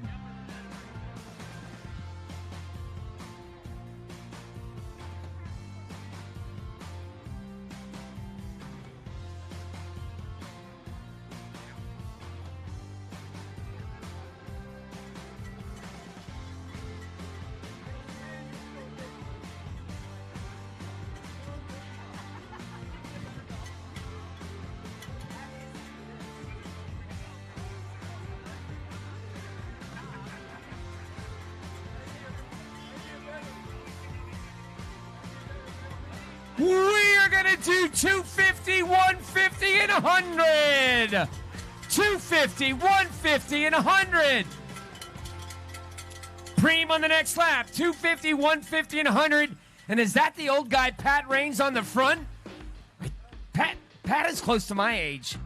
He's close to 45 years old. You wish. I do. That did look like Pat Raines.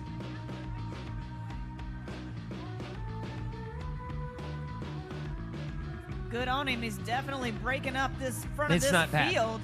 Could be, but no.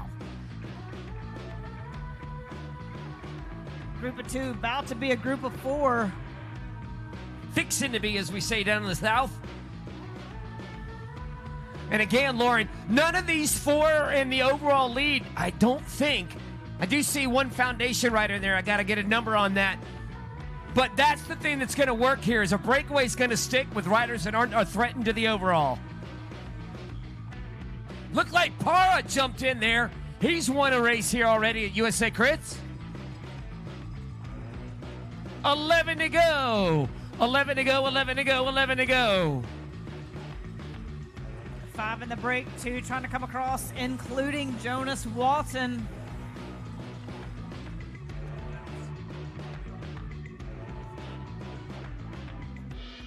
Yeah, it was Para. And now Jonas Walton has said, I've had enough of this. I'm going to go to the front. Again, Warren talked about it. He is a wild card here. Jonas coming over from Europe, based out of Nice, France for CIC Pro Cycling Team. Came over for a block and also to race nationals for Canada. He's American, but he's got dual citizenship. He's obviously got the strength to be on the front, push the pace, put pressure under this race. Just has to have the right mix that is going to be okay with this break. He's not a threat to the overall. He's not a threat to any of the jerseys. He's just a threat to your ego and your pride. And he's been asked to stay on the front at World Tour races for like 2 hours. So this is not foreign to him. Sitting in is foreign to Jonas. And he's not going to get any help. And Sorry, buddy. He knows it, even though he knows it, it's also extremely frustrating, because at the end of the day, everyone here is a competitor. Everyone wants to win. But it can't be frustrating because he's going against teams. I saw him shake his head. It's What's frustrating. that? You mean he's allowed to be angry right now? Yes. Oh, okay. So coercion doesn't work in the peloton, just FYI. Again, seeing Lucas Burgoyne up here at the front. We've seen him at the front a couple of times tonight. I do believe he's wanting to get a better sense for this course. something that we were thinking about in the pro women's race, that it was going to come down to a field sprint, and Marlies took us all by surprise, even her team director. Oh, and really? I was going to ask you about that. Yeah, I really think even herself, but at the end of the day, she was like, you know what, I just wanted to do that, and I do think that someone has the ability and the strength and the gutspa, they could get away and stay away. Well, that's exactly what Lucas is saying. Marlies, if you could do it, I can do you one better. He is now attacked, and your national champion and two-time winner at USACRITS and Athens winner. Well, they just flipped. That was Fetzer. Where did Lucas go? Oh, I got that one wrong. There he is, stuck in the middle. 9 to go.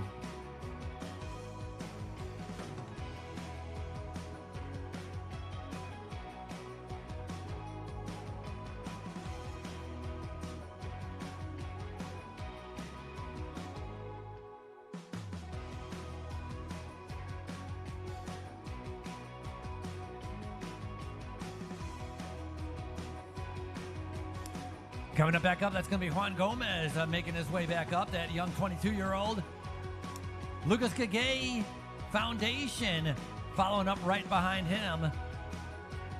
You got Justin Bold in the light blue jersey at Cade's side. Look at the small gear that Justin Bold's in. That means these guys are kind of cruising right now, spreading out across the road. The calm before the storm as they're going to be getting ready for those final laps, getting ready to be able to see who will be able to do the sprint. Now remember, positioning is going to be super important. You can't wait for that last lap to be able to move up. Got to be in position with about 3 laps to go, as they're going to see 8 laps to go. 8 to go, riders.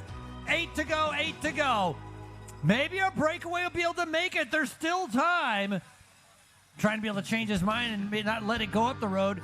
That is going to be Jules Van Kempen, as Jules riding for Team Winston-Salem in the red and green, trying to be able to go across the gap. I agree with you, Frankie. A break can definitely get away on this course. Like we're talking about how tight and technical it is. It's going to be hard to have anyone chase it down. As soon as you have any control and organization, there's a turn and the swarm of the peloton.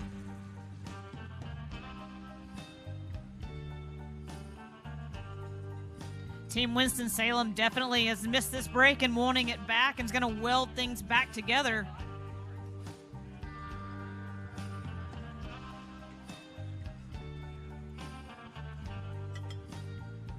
Trying to see if that's going to be number Owen Gillett that's riding on there, the winner of the sprint jersey competition last year in our ACC. So going to keep an eye on that to see what that light blue jersey is right now. 7 laps to go. Come on, Winston-Salem, cheer him on. Here's a move that's trying to be able to stay away. So that's Owen Gillett, your overall winner in the American Criterium Cup Sprint competition last year in 2025. Finds himself in the front. So you know he's got a little bit of speed if he can do something like that. He's combined up with 2 other riders. There's 3 riders right now with about a 5-second gap.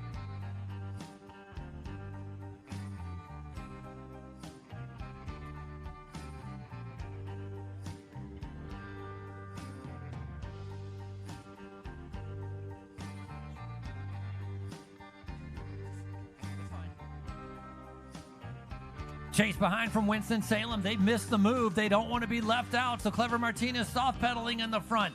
Owen Gillett. Now Luke Fetzer looking behind him more than he's looking in front, trying to be able to figure out where the Stars and Stripes jersey is.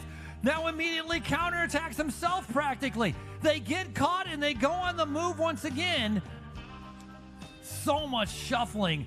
This has got to be like a massive washing machine out there. You get to the front, you get swarmed at different types of the corners and different downhills, and you get shuffled straight back to the back. Gentlemen, 6 to go, 6 to go, 6 to go.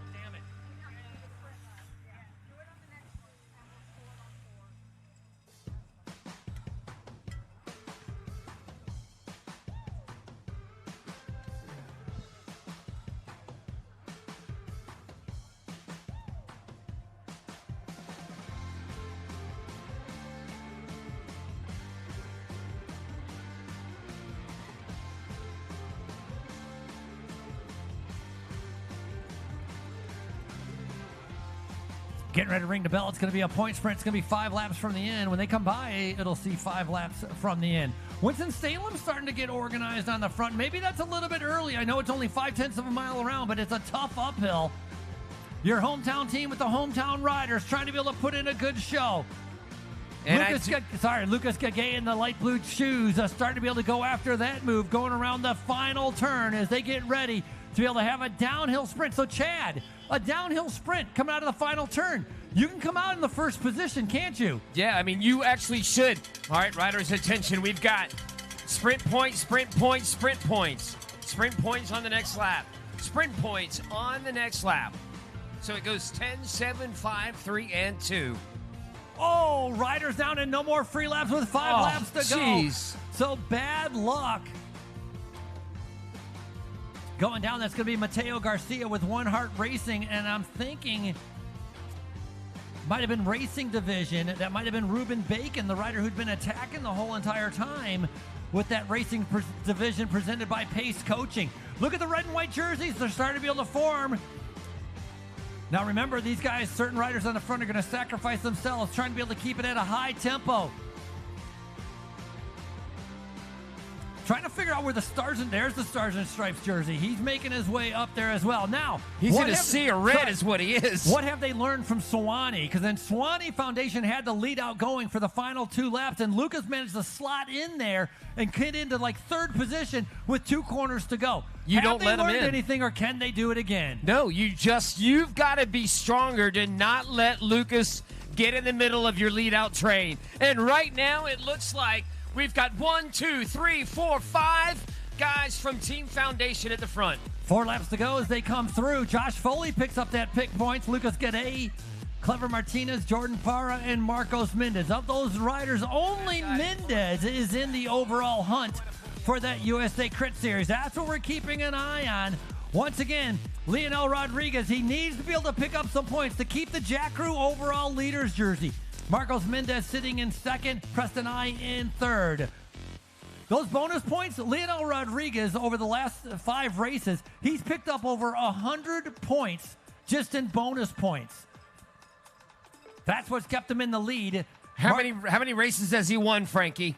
He's won none. None, exactly. He's been on the podium a couple times, but it's the bonus points that have allowed him to be able to keep in the lead, and that's been the big difference for him. If you're looking at previous winners, Mendez winning USA Crit Race number 1 and 2. Lucas Burgoyne winning in Athens. Jordan Parra winning in Spartanburg. And Lucas Burgoyne winning our last race that we just had in Sewanee. Hey, gentlemen, it's 3 laps to go. 3 to go, 3 to go, 3 to go, 3 to go. Looks like Fetzer has gone angry and rogue right now. He has got this field single file.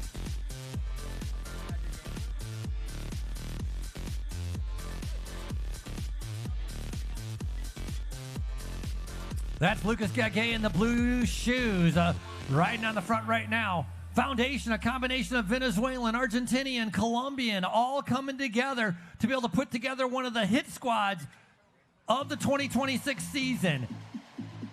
And Frankie, we've got a Gambler Preem coming up, and it's going to be really hard. And there goes Mendez, fight for space to get up behind Lucas Burgoyne. Leonel Rodriguez in the orange jersey now starting to be able to move up as well. He popped out trying to be able to get up there. He needs to be able to get up into that top 5. He's going to let these front guys battle it out, but watch out. Your national champion from Uruguay currently coming in. We're going to see 2 laps to go. All right, riders, attention. We have a Gambler's Preem. Gambler's Preem, 2 to go. Gambler Preem. Whoa. That was a big hit. Man. Yeah, Marcos Mendez with the linebacker hit right there. There's a lot of jawing going on right there, so we don't need to see any of that. I want to be able to keep a safe race right now as these guys right now trying to be able to make their way around. Mendez saying, I have the right to be on the red and white. You cannot come in here. These are my guys pulling. I get to stay up here as that national champion jersey as they're fighting it out. Lap after lap, and it's definitely getting more serious during the final 2 laps. Man, the bait has been thrown into the Piranha Bowl. This thing is getting angry. Right now, you've got the national champion and Lucas Burgoyne trying to fight to the middle. Here comes Danny Summerhill trying to protect his teammate and Lucas Burgoyne. Watch out for that rider in the black jersey with the pink shoulder as well. Johan Gomez, he's a fast one. He's going to be up there right now as these guys at the mad scramble. We're getting ready for one lap to go. Come on, Winston-Salem, cheer 'em on. Ladies and gentlemen, you've got one to go, one to go, one to go, one to go, one to go. Kyle Tiesler is throwing his hat in for the W for Team Winston-Salem. Preston I with a big boost of confidence after finishing up second, and Swanee sitting in about fourth position. This is the downhill, the very fast downhill going in towards turn number 2. They can't slow down. Tiesler swinging wide. Preston I right now sitting about 5th position with the purple and white as they come around more of the turns. They need to keep the speed up on the uphill. Oh my goodness. Now Tiesler been going and found himself in a sweet spot. Pyra up on the right. Gomez dove on the inside right there. Brian Gomez in a perfect position. He's been a second place, and a third place. Brian Gomez trying to be able to get first. Here he comes, your Colombian. It's going to be his time as Gomez wins. Gomez and Mendez. Brian Gomez just did the biggest exhale we have ever seen. Brian Gomez with the win. Post-race interview coming up now. Unofficially, I think Maddox Simmons picked up a third with Cheney windows and doors, so congratulations to him. Yes, a great race by Maddox Simmons. Preston I, that's going to pick up some valuable points as well. And then Leonel Rodriguez, surprisingly, with one of the worst results he's had so far of the USACRITS series, should still be enough to be able to keep him in that overall leader's jersey. With one race remaining, stick around. We're going to have our winner interview right here on our start-finish line.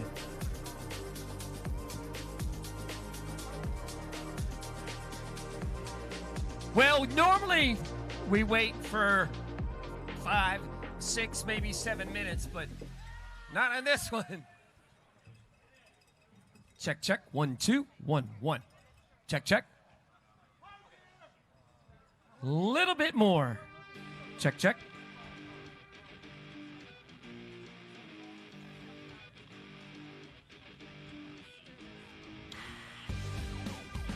Okay. Well, I'll shoot like this. Brian, check, check. 1, 2. There we go.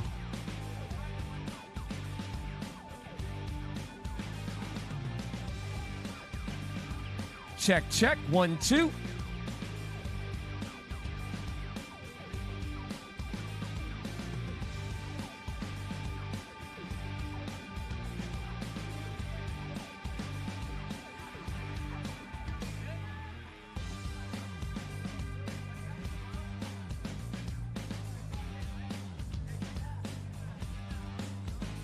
Where is Brian?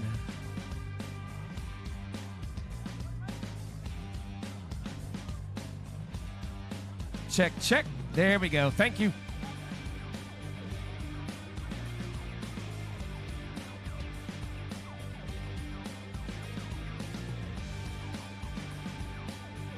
Here he comes.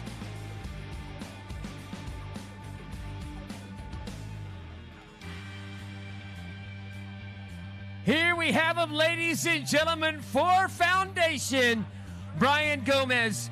Brian, was your celebration more of an...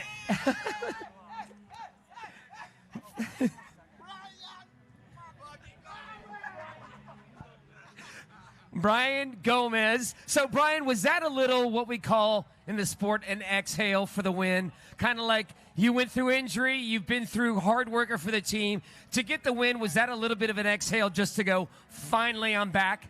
Hey, man, yeah, it was a relief.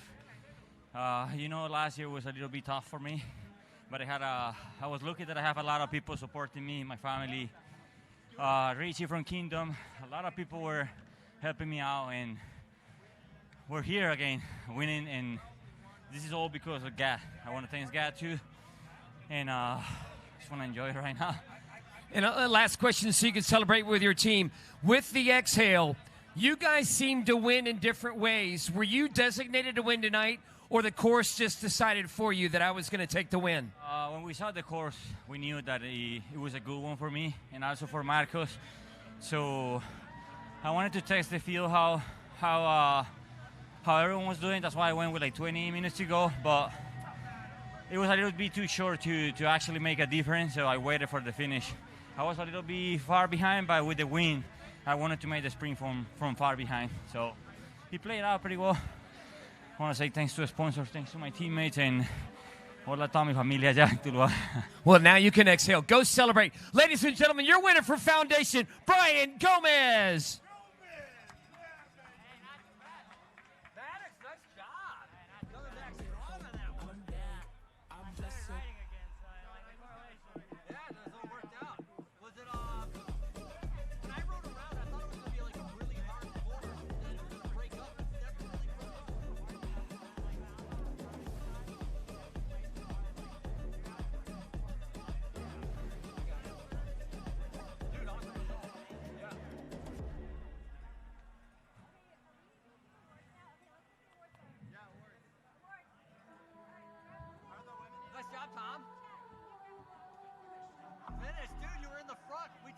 Talked about you for like 5 minutes.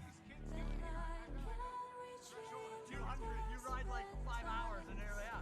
I saw you get to the front. We saw you attack. I was like, holy shit. I had to do it once. It was good. No, awesome job. Hopefully the rain's not too bad.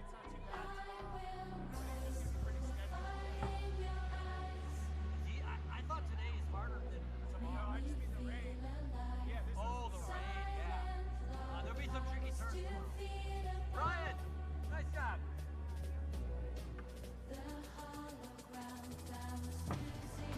Stick around. We're going to have our Pro Women's Podium coming up. Pro Women, head on over. We need our top 3 to our area. Looking around here. Oh, there we go. We got One Heart Racing. There, yep, we got her. And we got our other ones as well.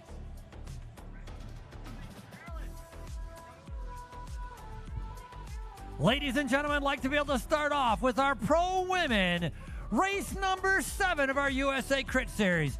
The biggest party on 2 wheels, gears and guitars. In 3rd place, racing for One Heart Racing, Nashville Local Cycling. I'd like to be able to welcome your bronze medal, Elizabeth Castano.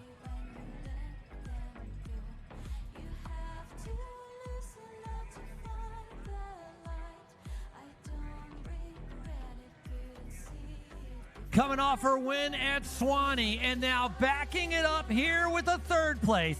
Castano takes her place on the podium. 2nd place, riding for Caldera Medical. Your silver medal is going to go to Laurel Rathbun. And very familiar here in Winston-Salem on the top step once again. Riding for Virginia Blue Ridge, Marlies Mejias.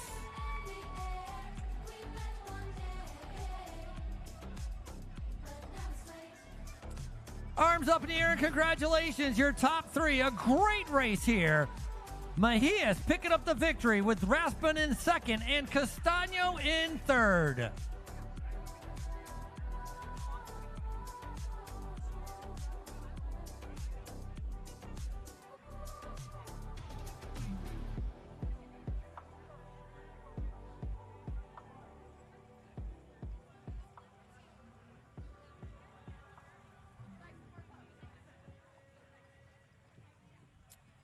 With her victory, she'll pick up the winner's jersey of the day. Our USACRITS winner's jersey being presented to Marlies Mejias.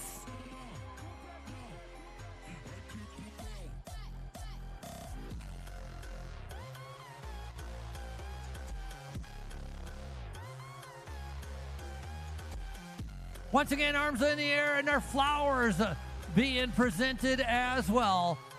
To our top 3 winners here in Winston-Salem, congratulations.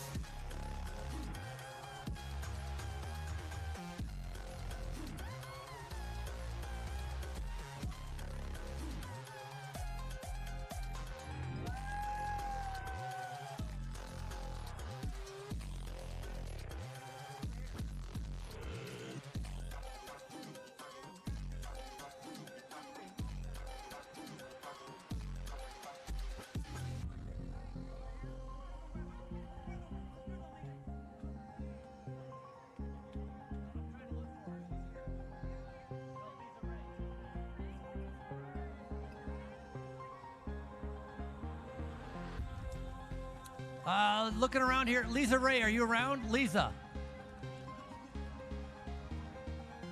We're going to move on to our men for our Pro Men Top 3. Temperature starting to be able to drop a little bit. Riders getting a little bit chilly, but things definitely heated up on those final laps. Third place, riding for Cheney Windows and Doors, Maddox Simmons.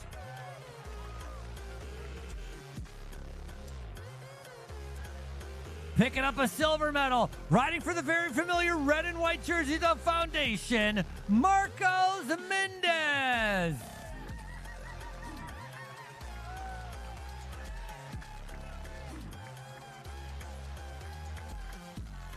And with our USA Crit Series, after a third place, a second place, and a third place, he's now got the #1 spot, Brian Gomez.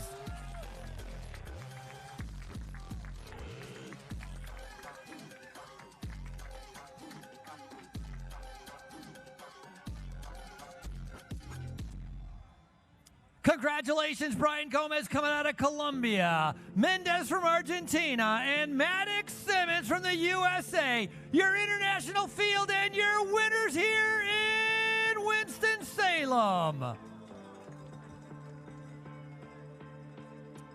Now being presented with the winner's jersey for Brian Gomez. We talked about him being multiple times on the podium for 2026. The first time on the top step, picking up some very valuable points as well, as he will move up in our overall standings of the USA Crit Series. Once again, your winner, Brian Gomez.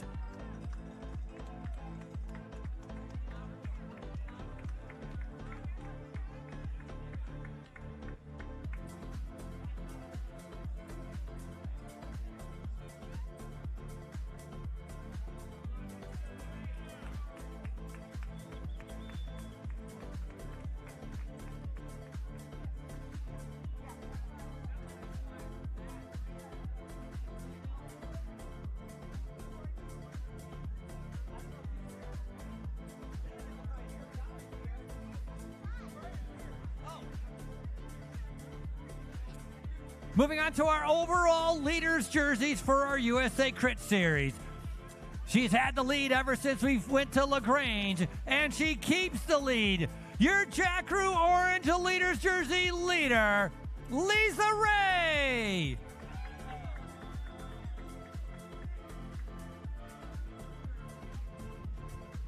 Thad Fisher with our USA Crit Series presenting your Jack Crew overall leaders jersey with one race remaining as we head to the final event tomorrow over at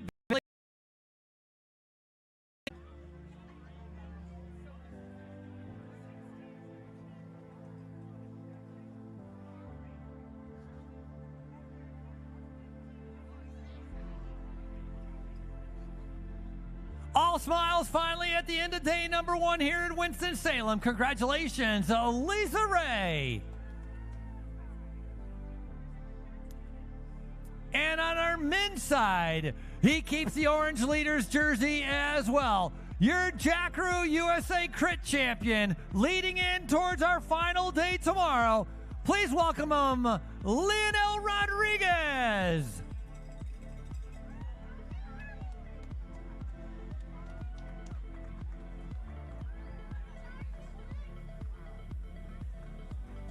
The Uruguayan national champion pulling on your orange leaders jersey.